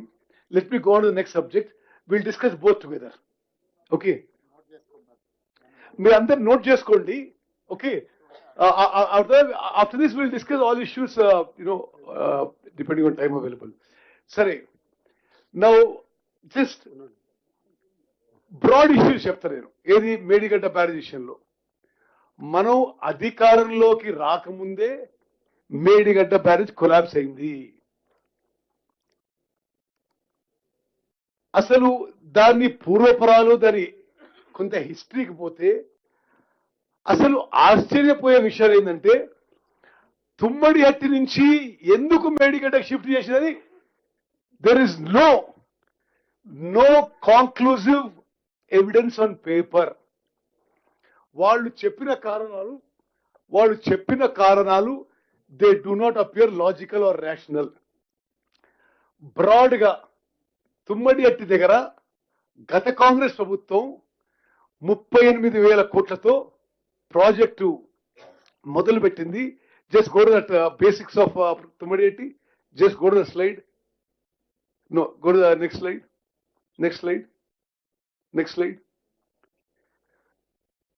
Okay, సరే, గో టు నెక్స్ట్ స్లైడ్. అదొకటి ఒక దాంట్లో.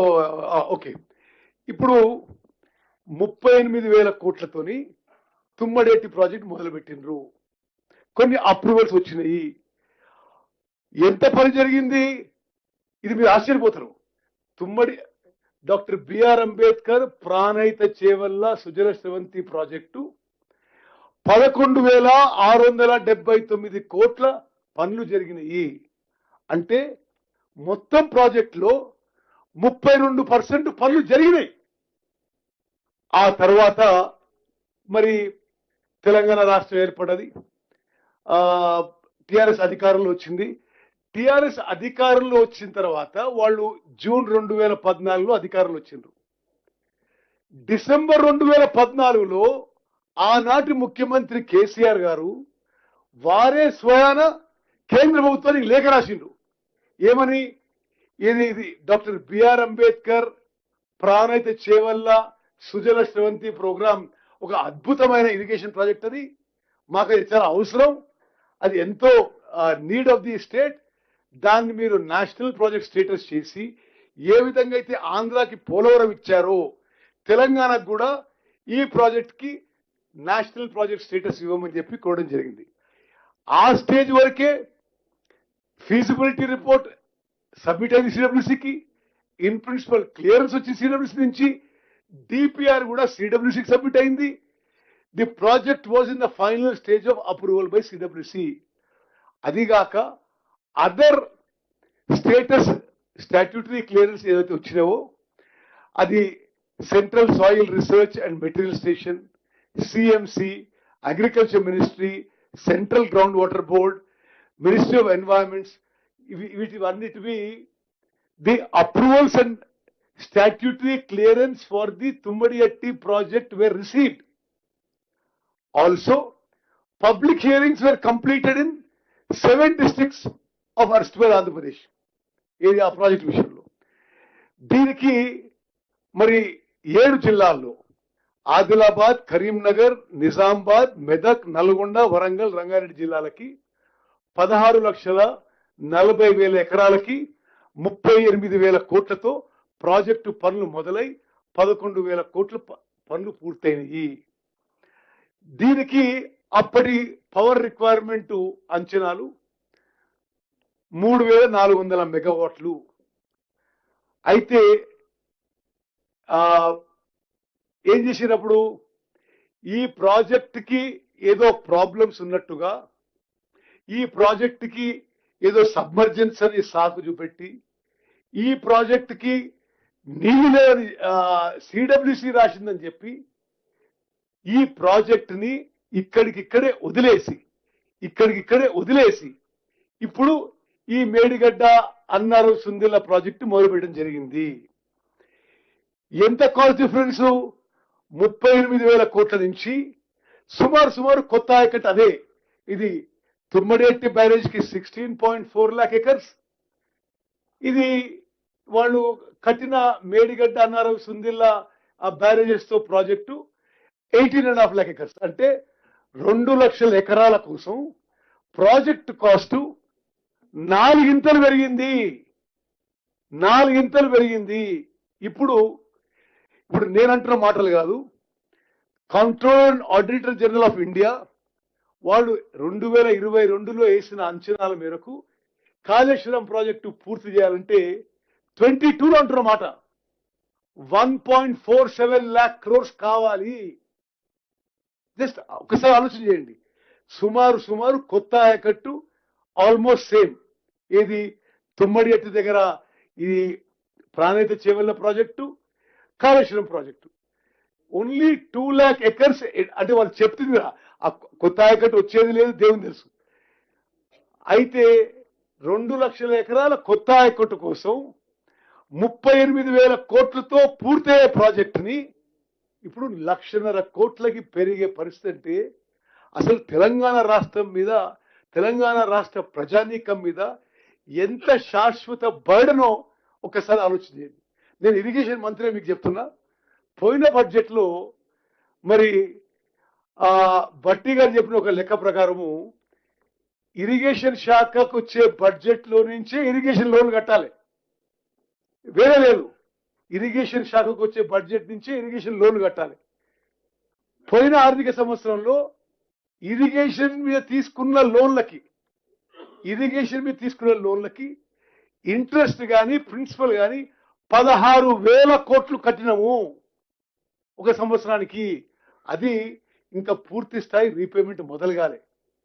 అసలు పూర్తి స్థాయి రీపేమెంట్ మొదలైతే అది ఏ స్థాయి పోతుందో ఒక్కసారి ఆలోచన చేయండి. అయితే నేను జస్ట్ బేసిక్ ఒక పాయింట్ మీకు డ్రైవ్ హోమ్ చేస్తానంటే, మేము మొత్తం రికార్డ్స్ పరిశీలిస్తే అసలు తుమ్మడిట్టి ప్రాజెక్టు వదిలిపెట్టి మేడిగడ్డ దగ్గర ప్రాజెక్టు లొకేషన్ షిఫ్ట్ చేయడానికి ఒక లాజికల్ రాషనల్ కారణం లేదు. మాకేమనిపించిందంటే doctor BR Ambedkar Pranahita Chevella project యథాతథంగా పూర్తి చేస్తే గత కాంగ్రెస్ గవర్నమెంట్ కి క్రెడిట్ వస్తుందేమో, లేక ఎక్కువ ప్రాజెక్ట్ వస్తుంటే ఎక్కువ కమిషన్ లేనా. నువ్వు 38,000 నుంచి 1.47 lakhs పెంచుకుంటే ఆ స్థాయిలో కమిషన్లు పెరుగుతాయి. ఈ రెండిట్లో మరి 2 కారణాలు, మరి ఏ కారణమో మరి తెలంగాణ ప్రజలు నిర్ణయించుకోవాలి. I quickly run through this project details as fast as possible. First slide పోండి. ఓకే, ఇది the first slide Srinivas. Okay, ఇది మీకు తెలుసు వైన్ గంగా అండ్ వార్దా నదులు వచ్చి ప్రాణహిత నదిగా జాయినప్పుడు అక్కడ తుమ్మడియట్ అనే విలేజ్ దగ్గర రాజశేఖర రెడ్డి గారు శంకుస్థాపన చేసిండు. ఈ నీళ్లు 116 కిలోమీటర్లు వచ్చి శ్రీపాద ఎల్లంపల్లి వస్తాయి. ఒక మెయిన్ పాయింట్ మీరు గమనించాలి, తుమ్మడియట్ దగ్గర బ్యారేజ్ కట్టినా మేడిగడ్డ బ్యారేజ్ అయినా నీళ్లు శ్రీపాద ఎల్లంపల్లికి రావాల్సిందే. కాళేశ్వరంలో కొత్తగా ఏం చేయలే. Source of water is change. అప్పుడప్పుడు ఏమంటారు వాళ్ళు, ఆ మేడిగడ్డ బ్యారేజ్ ఒక పిల్లర్ కుంగిపోయింది, ఏంది అది, ఒక పన్ను పోతే అయిపోయింది అంటారు. అసలు మేడిగడ్డ అనేది మొత్తం ఖర్చు పెట్టిన 1,00,000 కోట్లకి this is the heart of the project. మీరు నీటి సోర్సే కొలాప్స్ అయిపోయినాక మీరు పైన ఎన్ని రిజర్వాయర్ కట్టుకుంటే, ఎన్ని పంపులు కట్టుకుంటే, ఎన్ని సబ్సిడీలు కట్టుకుంటే దానికి ఏం మీనింగ్ ఉంది? ఎందుకంటే తుమ్మడియట్టి బ్యారేజ్ ప్రాజెక్టుకైనా కాళేశ్వరం ప్రాజెక్టుకైనా ఇక్కడి నుంచైనా అక్కడి నుంచైనా నీళ్లు శ్రీపాద ఎల్లంపల్లికి పోవాల్సిందే, శ్రీపాద ఎల్లంపల్లి రిజర్వాయర్ పోవాల్సిందే. అక్కడి నుంచి మిడ్ మానేరు, అక్కడి నుంచి పైకి పోతాయి. సో వాళ్ళ బేసిక్ ఆర్గ్యుమెంట్ ఇస్ ఫ్లాడ్. నేను రెండో విషయం కూడా ఇప్పుడే ఫినిష్ చేస్తా. ఇది ఆ స్లైడ్ చూస్తే మీకు చెప్తా. ఇప్పుడు మేడిగడ్డ బ్యారేజ్ కుంగిపోయింది. వీళ్ళు పదే ఎందుకు మీరు ఆ తతిమ్మ బ్యారేజీలు ఉపయోగించరు అని మాట్లాడుతుంటారు. మీకు చాలా స్పష్టంగా మీ అందరికీ మీ ద్వారా యావత్ తెలంగాణ ప్రజానికి తెలియజేసుకున్నాం. మేడిగడ్డ బ్యారేజ్ కూలిపోయింది వాళ్ళ టైంలోనే. మేడిగడ్డ బ్యారేజ్ ఇనాగరేషన్ కొద్ది రోజుల నుంచే లీకేజు, సీపేజు ప్రాబ్లమ్స్ మొదలైన ఇప్పుడు ఆన్ రికార్డ్ ఉన్నది. ఆనాటి ఈఎన్సీ జనరల్, ఆనాటి రిటైర్డ్ ఈఎన్సీసే మరి అది రికార్డు ఉంది. ఏది, వాళ్ళు కట్టిన మేడిగడ్డ బ్యారేజ్ మొదటి నుంచి ప్రాబ్లమ్స్ లో ఉంది, మొదటి నుంచి లీకేజ్ ఉందని. బట్ వాళ్ళు అప్పటి పాలకులు టిఆర్ఎస్ ప్రభుత్వం, టిఆర్ఎస్ పార్టీ వాళ్ళు దాన్ని రిపేర్ కూడా చేయలే. ఆ బ్యారేజ్ లో నింపి పెట్టి 10 టీఎంస్ 11 టీఎంసీలు పెట్టి అది మొత్తం కొలాప్స్ వరకు అట్లా అయిపోయింది. ఇప్పుడు వాళ్ళు అడిగే ప్రశ్నకి మీరు ఎందుకు మేడిగడ్డ బ్యారేజ్ కొలాప్స్ అయిపోయింది, కతిమా బ్యారేజ్ ఎందుకు ఉపయోగించారంటే ఆ సిస్టమ్ ఏంటంటే మేడిగడ్డ నుంచి లిఫ్ట్ చేసి అన్నారం బ్యారేజ్లో పోయాలి, అన్నారం బ్యారేజ్ స్టోరేజ్ చేసి సుందిల బ్యారేజ్లో పోయాలి, సుందిల బ్యారేజ్ స్టోరేజ్ చేసి ఎల్లంపల్లి నింపాలి. సో ఇప్పుడు నేషనల్ డ్యామ్ సేఫ్టీ అథారిటీ ఏమంటున్నది? నేషనల్ డ్యామ్ సేఫ్టీ అథారిటీ మీరందరూ ఒకటి గుర్తుపెట్టుకోవాలి, వీళ్ళు అడ్డగోలుగా మాట్లాడుతున్నారు. అంటే ఎవరినన్నా ఏమని అనొచ్చని. National dam safety authority consist of the best known experts in dams and barrages in the country, the best known names. వాళ్ళు చాలా స్పష్టంగా ఈ మేడిగడ్డ బ్యారేజ్ కానీ, ఈ అన్నారం బ్యారేజ్ కానీ, ఈ సుందిల్ల బ్యారేజ్ కానీ డిజైన్ లో ఫాల్ట్ ఉంది. వాళ్ళు చెప్పింది ఒక దగ్గర. ఇప్పుడు ఇల్లు కట్టుకుంటాం, మనం ఇల్లు కట్టుకునే చోట ఫౌండేషన్ వేయడానికి సాయిల్ టెస్టింగ్ చేస్తాం. వాళ్ళు అన్నారం అండ్ సుందిల్ల బ్యారేజ్ విషయంలో డిపిఆర్ లోనేమో ఫలానా చోట కట్టుకుంటామని ఉన్నది. వాళ్ళు యాడ్ హాక్ ఆ లొకేషన్ మార్చేసి ఒకది 2 కిలోమీటర్ల దూరం, ఒకటి 5 కిలోమీటర్ల దూరం. అంటే ప్రపోజ్డ్ లొకేషన్ ఇన్ డిపిఆర్ కంటే 5 కిలోమీటర్లు 3 కిలోమీటర్ల దూరంలో ఆ బ్యారేజ్ కట్టిండ్రు. సాయిల్ టెస్టింగ్ చేయలేదు, బుంగలు పడ్డాయి, సీపేజ్ మొదలైంది, ఫౌండేషన్. ఇది మా మాటల్లో కాదు. I believe the best experts in the country, national dam safety authority. National dam safety authority is set up by an act of parliament, national dam safety act. National dam safety act కి ఆ రోజు parliament లో pass అయినప్పుడు TRS party కూడా support ఇచ్చిండ్రు, వాళ్ళు MP కూడా support చేసిండ్రు. ఆ నేషనల్ డ్యామ్ సేఫ్టీ యాక్ట్ చెప్పిన మేరకే, వాళ్ళ యాక్ట్ ప్రకారమే నేషనల్ డ్యామ్ సేఫ్టీ అథారిటీ ఏర్పడ్డది. ఎప్పుడు వచ్చిందా తెలంగాణకి? టీఆర్ఎస్ గవర్నమెంట్ ఉండగానే వచ్చిండ్రు. వాళ్ళు ప్రిలిమినరీ రిపోర్ట్ లోనే ఈ బ్యారేజ్లలో సివియర్ ప్రాబ్లం ఉన్నది, డిజైన్ లో ప్రాబ్లం ఉంది, కన్స్ట్రక్షన్ లో ప్రాబ్లం ఉంది, మెయింటెనెన్స్ లో ప్రాబ్లం ఉంది అని వాళ్ళు చెప్పిండ్రు. ఇప్పుడు దానికి ఏమంటారు? ఎన్డిఎస్ఏనా, ఇది ఎన్డీఏ అంటారు. ఇది ఎంత అంటే the best experts in the country వాళ్ళని అవమానపరిచడమే. అంటే నేనేమంటున్నా అంటే నేషనల్ డ్యామ్ సేఫ్టీ అథారిటీ వాళ్ళకి the best dam and barrage experts country. మా అభిప్రాయంలో, మరి ముఖ్యమంత్రి గారు మా కేబినెట్ అభిప్రాయంలో వాళ్ళకి ఈ డ్యామ్ల మీద బ్యారేజ్ల మీద హరీష్ రావు గారి కంటే కొద్దిగా ఎక్కువ నాలెడ్జ్ ఉంటుంది అనుకుంటున్నాం. వాళ్ళు చెప్పిన సలహా, వాళ్ళు చెప్పిన టెక్నికల్ అడ్వైస్, వాళ్ళ technical knowledge is more binding on us than anything that ఉచిత సలహాల కంటే వాళ్ళది మోర్ బైండింగ్ ఆన్ అస్. దీంట్లో ప్రాబ్లం ఏంటిది? ఒకవేళ మనం సరే ఆ పంప్ హౌస్ నుంచి లిఫ్ట్ చేసి అన్నారంలో పోసి, అన్నారం నుంచి సుందిలో పోసి ఎల్లంపల్లి పోసి అనుకోండి, ఒకవేళ ఆ బ్యారేజ్ లో ఏదన్నా కూలిపోయినా, ఏ బ్యారేజ్ కూలిపోయినా కొట్టుకపోయి దారి పొడవు 44 ఊర్లు కొట్టుకపోయి సమ్మక్క సారక్క బ్యారేజ్ కట్టుకుపోయి భద్రాచలం టెంపుల్, భద్రాచలం టౌన్ కూడా ప్రమాదంలో ఉంటాయి. చాలా స్పష్టంగా లిఖిత పూర్వకంగా national dam safety authority has very clearly stated on record that soil testing జరగలేదు, ఫౌండేషన్ టెక్నాలజీ సస్పెక్ట్. ఇది మేము ఇక్కడ water impounding we do not advise. ఇది డిజైన్ లో ఫాల్ట్ ఉంది, కన్స్ట్రక్షన్ లో ఫాల్ట్ ఉంది, మెయింటెనెన్స్ లో ఫాల్ట్ ఉంది అని ఒక 300 పేజీ రిపోర్ట్ ఇచ్చింది. మేము మీకు తెలియజేస్తున్నాం, మరి మీ ద్వారా యావత్ తెలంగాణకు తెలియజేస్తున్నాము. ముఖ్యమంత్రి గారు కానీ కేబినెట్ సహచరులు అందరూ కూడా దీంట్లో ఏమీ రాజకీయం చేయడం లేదు. ఒకవేళ if this project can be salvaged, ఈ ప్రాజెక్టు మరమ్మతుల ద్వారా తిరిగి ఆన్లైన్ తీసుకురాగలిగితే, సరే ఇప్పటికే చాలా అమౌంట్ వృధా అయింది, అయినా సరే we're willing to rehabilitate, salvage the project. కానీ ఆ బ్యారేజెస్ లో ఇప్పుడు నీళ్లు ఇంపౌండ్ చేస్తే ఆ బ్యారేజెస్ యొక్క స్ట్రక్చరు, దాని గురించి ఎవరు కూడా మరి ఆ ప్రాబ్లం ఉంది, this is a serious issue అని చెప్పి నేషనల్ డ్యామ్ సేఫ్టీ అథారిటీ లిఖితపూర్వకంగా ఇచ్చింది. అయితే ఇంకో విషయం మీరు గమనించాలి, అదేదో ఆ మేడిగడ్డ అన్నారు సింధుల విషయంలో అసలు ఏ స్థాయిలో పోయిందంటే గ్లోబల్ ప్రొపగండా, దాని వల్లనే యావత్ తెలంగాణకి నీళ్ళు వచ్చినట్టుగా ఒక భ్రమ సృష్టించిండ్రు. మీరు అర్థం చేసుకోండి, మనం అధికారంలో వచ్చిన తర్వాత డిసెంబర్ 7, 2023 నుంచి ఒక్క చుక్క నీళ్లు కూడా మేడిగడ్డ నుంచి, అన్నారం నుంచి, సుందిల నుంచి మనం ఉపయోగించలేదు. ఎందుకంటే బ్యారేజ్ నిరుపయోగంగా ఉన్నాయి. అయినా సరే పోయిన వానాకాలం పంటలో 66.5 లక్షల ఎకరాల్లో 153 లక్షల మెట్రిక్ టన్నుల వరి ధాన్యం పండించినము. భారతదేశంలోనే రికార్డు. తెలంగాణలో వాళ్ళ 10 ఏళ్ల కంటే ఎక్కువ, భారతదేశంలో ఉమ్మడి ఆంధ్రప్రదేశ్ కంటే ఎక్కువ ఎప్పుడెన్నడూ రాష్ట్రం జరగలేదు. ఇది ఈ 3 బ్యారేజీలు నిరుపయోగంగా ఉండగా మరి ఆ తర్వాత యాసంగి పంట, మొన్న యాసంగి పంట మొదలైనప్పుడు అసలు టిఆర్ఎస్ వాళ్ళు ఊర్ల మీద పడి ఒకటే ఏడుపు, అసలు పంటలు ఎండిపోతున్నాయి, రైతులు ఆత్మహత్య చేసుకుంటున్నారు, మీరేం చేస్తారని.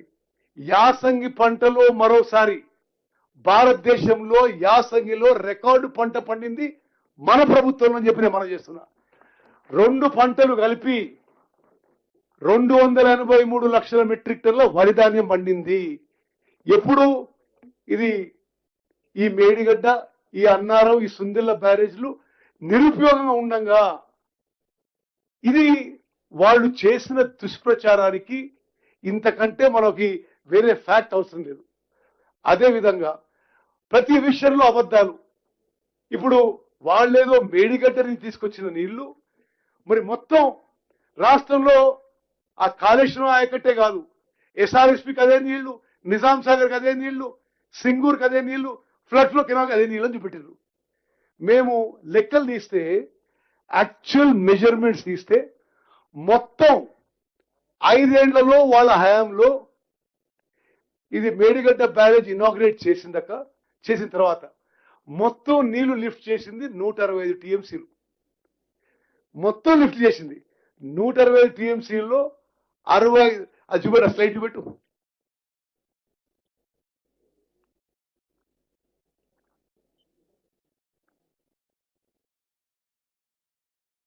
ఓకే, అంటే మీరు కేర్ఫుల్గా అర్థం చేసుకోవాలి. అసలు మేడిగడ్డ నుంచే నీళ్ళు వచ్చి సూర్యాపేటకి అక్కడి నుంచి వచ్చినాయి, మరి ఇంకో చోట అక్కడి నుంచి వచ్చినాయి అని ఏ విధంగా ప్రచారం జరిగిందో ఒక్కసారి మీరు ఆలోచించండి. మొత్తం మేడిగడ్డ నుంచి మొత్తం 5 ఏళ్లలో లిఫ్ట్ అయిన నీళ్లు 160 టీఎంసీ, 165 టీఎంసీ. ఓకే, అందులో వరదలు వచ్చి ఒక 63 టీఎంసీలు తిరిగి సముద్రంలో వదిలిపెట్టిండ్రు. ఎంత మిగిలింది? 102 టీఎంసీలు. 102 టీఎంసీల్లో 10 టీఎంసీలు ఎవాపరేషన్ లాసెస్, అంటే 92 టీఎంసీలు. ఆ 92 టీఎంసీలు కొన్ని రిజర్వాయర్స్ లో స్టోరేజ్ పెట్టిండ్రు. We have no issues. ఆ 65 టీఎంసీ 5 ఏళ్లలో విభజిస్తే సంవత్సరానికి 13 టీఎంసీలు, అంటే 1,30,000 ఎకరాలు, 1,40,000 ఎకరాలు. అంటే కొత్త ఆయకట్టు, పాత ఆయకట్టు, SRSP, Nizam Sagar, Singur, flood flow canal, Suryapet అంతా ఇదే నీళ్లు. అంటే ఇవన్నీ official figures. This is not, ఇందులో ఒక్క ఫిగర్ కూడా మనం కల్పించలే. ఇది వాళ్ళు ఉన్నప్పుడు ఇరిగేషన్ డిపార్ట్మెంటే, ఇప్పుడు మనం ఉన్న అదే ఇరిగేషన్ డిపార్ట్మెంట్, అదే అధికారం.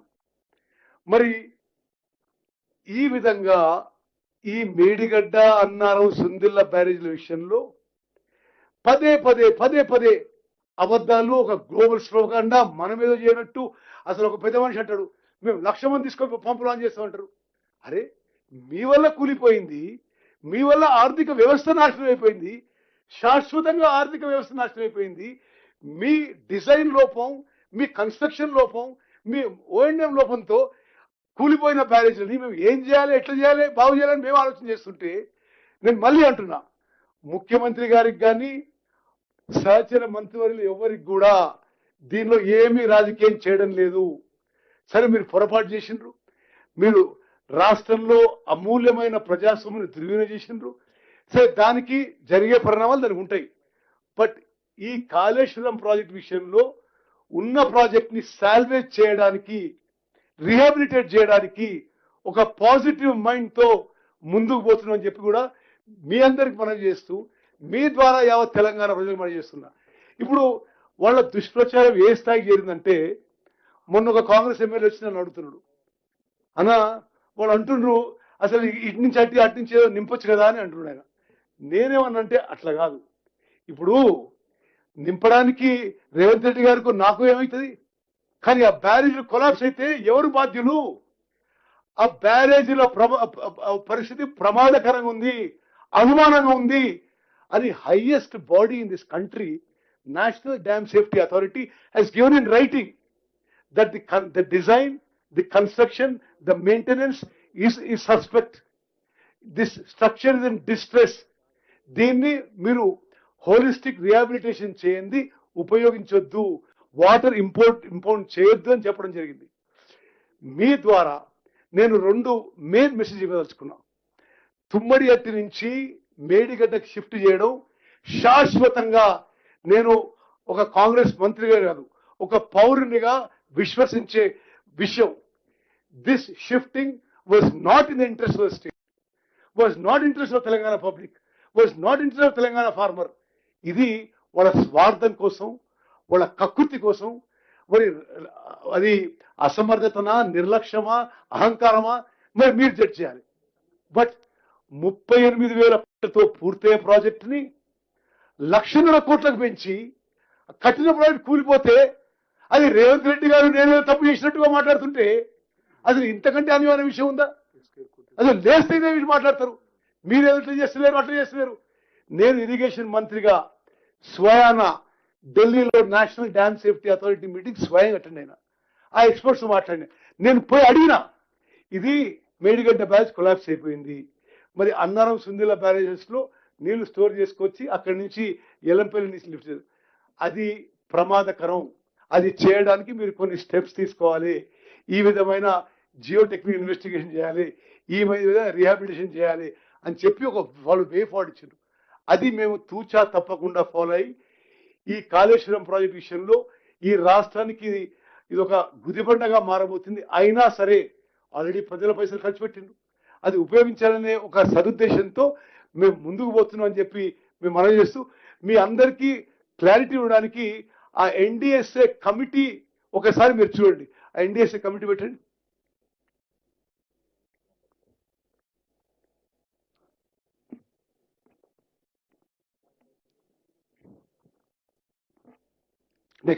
నెక్స్ట్ ఎన్డీఎస్ఏ కమిటీ పేర్లు చూడండి. ఇవి కమిటీ పేర్లు, మీరందరూ గమనించాలి. భారతదేశంలో, బహుశా ప్రపంచంలో టెక్నికల్ నాలెడ్జ్ అండ్ అనుభవం ఉన్న ఇంతకంటే బెటర్ టీం ఉండదు ఎక్కడ. అందరూ ఐఐటి ప్రొఫెసర్స్, అదేవిధంగా కొంతమంది బ్యారేజెస్ లో ఎక్స్పర్ట్, కొంతమంది గేట్స్ లో, కొంతమంది సాయిల్ మీద. అండ్ వీళ్ళు సుదీర్ఘంగా ఒక ఏడాది పాటు ఇది మొత్తం స్టడీ చేసి వాళ్ళు సరే ఎందుకు కూలింది అని కొన్ని కారణాలు ఇచ్చారు. ఇప్పుడు ఏం చేయాలి, ఏ విధంగా ముందుకు పోవాలని చెప్పి ఇచ్చారు. మేము పూర్తిగా national dam safety authority report ప్రకారమే ముందుకు పోతున్నాము. ఇందులో ఏ రాజకీయ దురుద్దేశం లేదు, ఎవరిది ఏ స్వార్థం లేదు. వాళ్ళలాగా మేము అనవసరమైన మాటలు మాట్లాడి ఏదో బదనాం చేయాలని చెప్పి ఏం చేస్తలేము. మా వరకు ఈ బ్యారేజెస్ ఏ విధంగా రీహాబిలిటేషన్ చేయాలి, సాల్వేజ్ చేయాలి, అమూల్యమైన ప్రజా డబ్బు దీని మీద ఖర్చు పెట్టబడింది, దీనికి ఉపయోగంలో తీసుకొస్తేనే బెటర్ అనే ఒక మంచి ఉద్దేశంతోనే ముందుకు పోతున్నాము. Quickly run through this some of the slides. Srinivas beginning నేను జస్ట్ క్విక్ గా కొంత 5 minutes లో కవర్ చేస్తా. ఆ తర్వాత మీరు గౌరవనీయులు డిప్యూటీ సీఎం గారు మాట్లాడు. Start with the beginning.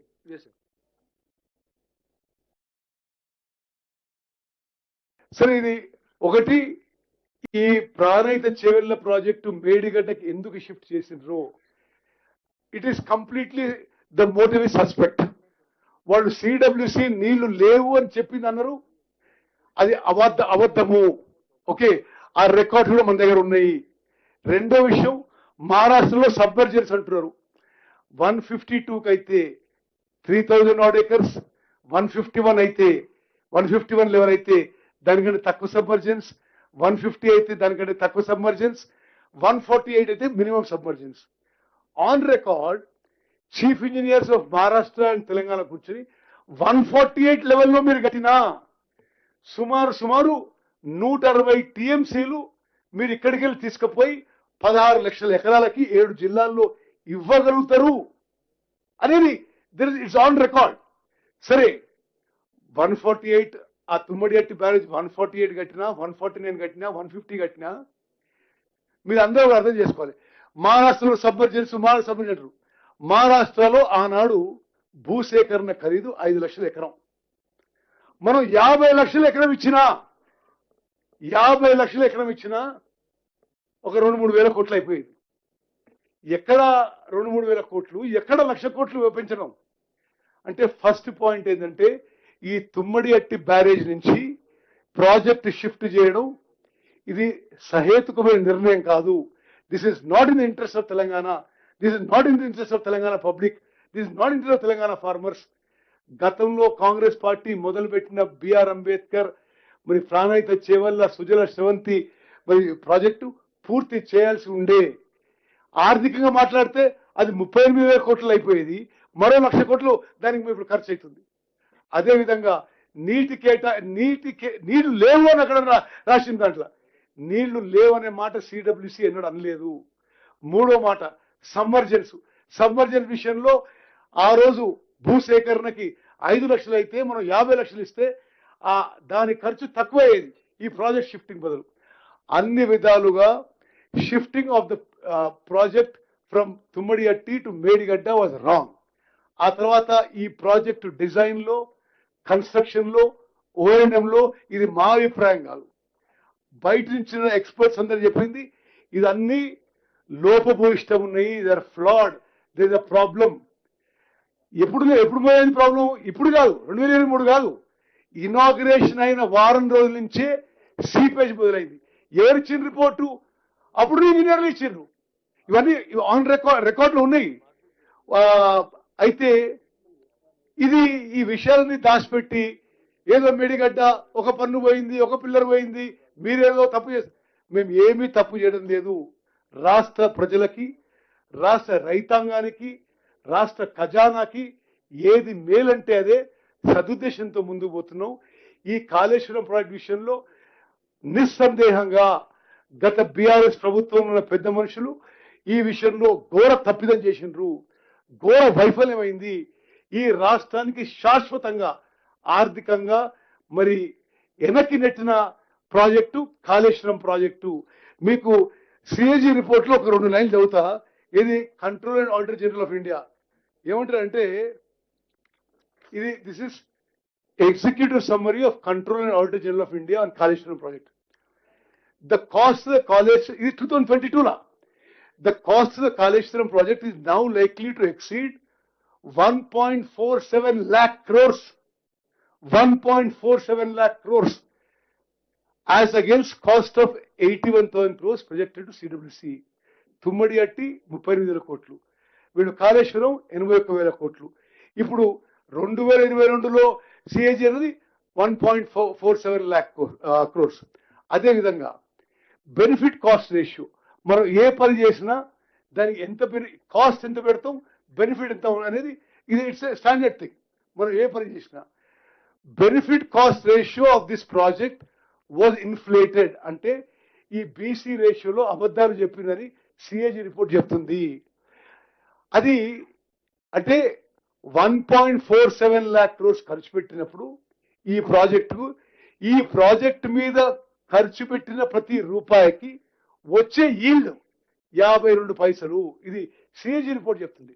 అయినా సరే మనమేం ప్రాజెక్టు వదిలిపెడతలేం. మనం ప్రాజెక్ట్ని పూర్తి చేయాలని, పూర్తిగా వినియోగించాలని చెప్పి ప్రయత్నం చేస్తున్నాం. అదేవిధంగా ఇంకో major issue, Medigadda barrage, Annaram Sundilla బ్యారేజ్లు డిపిఆర్ ప్రిపేర్ కాకముందే, ఇది ఎక్కడ విన్నారా మీరు? ఇంత పెద్ద barrage detail project report prepare కాకముందే, సిడబ్ల్యూసికి సబ్మిట్ కాకముందే టెండర్ అయిపోయింది, వర్క్ అవుట్ చేసిండ్రు. మరి అంత తొందర ఉంది ఏది? ఒకసారి ఆలోచన చేయాలి.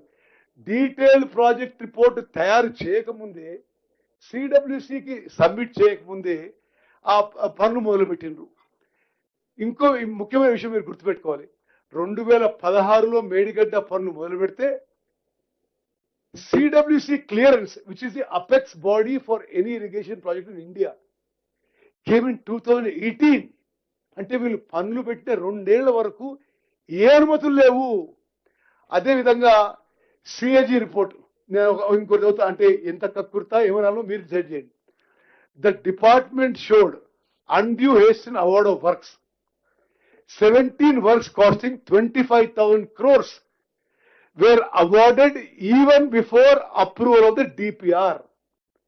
అంటే 25,000 కోట్ల వర్కులు అసలు డిపిఆర్ అప్రూవ్ కాకముందే వర్క్ అవార్డ్ చేసిండ్రు. అదేవిధంగా కాళేశ్వరం ప్రాజెక్టు వాళ్ళు డిజైన్ చేసిన ప్రాజెక్టుకి 2 నిమిషాలు నేను ముగిస్తా. అంటే ఎంత పవర్ దీంట్లో ఉపయోగిస్తుంటే, ఇప్పుడు ఇది సిఏజీ రిపోర్ట్ ఉంది. సిఏజీ రిపోర్ట్ ఉన్న విషయం, the peak energy demand when all the pumps are operated is more than the energy availed in entire state. రాష్ట్రం మొత్తంలో ఎంత పవర్ ఉపయోగపడుతుందో కాళేశ్వరం ప్రాజెక్టులో అన్ని పంపులు ఆన్ చేస్తే అంతే పవర్ ఉపయోగపడుతుంది. మరి అయినా సరే మా ప్రభుత్వం కాళేశ్వరం ప్రాజెక్టు పూర్తి చేయడానికి కట్టుబడును. తుమ్మడిగట్టు దగ్గర మొదలుపెట్టి తుమ్మడిటి నుంచి బై గ్రావిటీ ఎల్లంపల్లికి నీళ్లు తీసుకోవడంలో కట్టుబడుని చెప్పి మనం చేస్తున్నాను. మరి మిత్రులారా, ప్రధానంగా ఎందుకంటే నిరంతరం వాళ్ళ డైలీ గోబల్స్ ప్రొపగాండా అంటే నిరంతరంగా ఏ విధంగా ఉందంటే, ఒక సామాన్యుడు అసలు విషయం చదువుకున్నాడు ఏమన్నాడు, నిజం చెప్తున్నావు అనుకుంటారు. ఎవ్రీడే అబద్ధాలు చెప్తున్నారా? ప్రతిరోజు అబద్ధాలు నిజం నమ్మే పరిస్థితి. కాబట్టి ముఖ్యమంత్రి గారితో చర్చించి ఈ విషయాన్ని మీరందరూ మరి బాధ్యత గల ప్రజాపతులు, ప్రజా జీవితంలో ఒక ముఖ్య స్థానంలో ఉన్నారు. ఈ విషయాలు మీరు గమనించాలి. మీ ద్వారా యావత్ తెలంగాణ ప్రజానీకానికి తెలియజేయాలి అని చెప్పి ఈ ప్రెజెంటేషన్ యొక్క ఉద్దేశం. మరి ముఖ్యమంత్రి గారికి, డిప్యూటీ సీఎం గారికి, పెద్దలందరికీ ధన్యవాదాలు తెలియజేస్తూ, మరి డిప్యూటీ సీఎం గారు, మీరు సీఎం గారు మాట్లాడితే దీన్ని విల్ టేక్ రిమార్క్స్.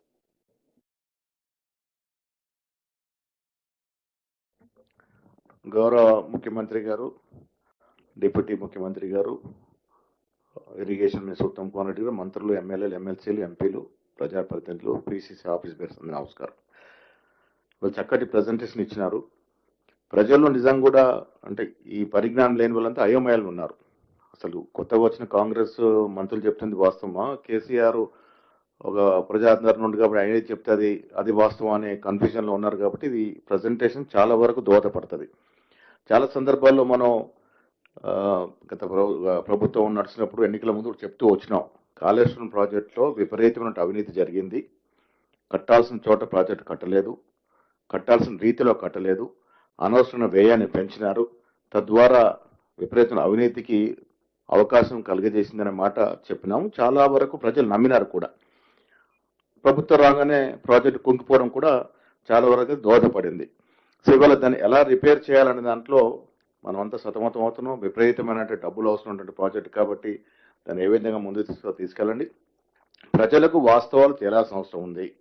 మన బనకచర్ల మీద మీరు ఇచ్చిన ప్రజెంటేషన్ కానీ, ఇవాళ కాళేశ్వరము, కృష్ణా జలాల మీద ఇచ్చిన ప్రజెంటేషన్ కానీ, ఇక్కడ నుంచి ప్రజాప్రతినిధులంతా కూడా మీరు ఒక బుక్లెట్ రూపంలో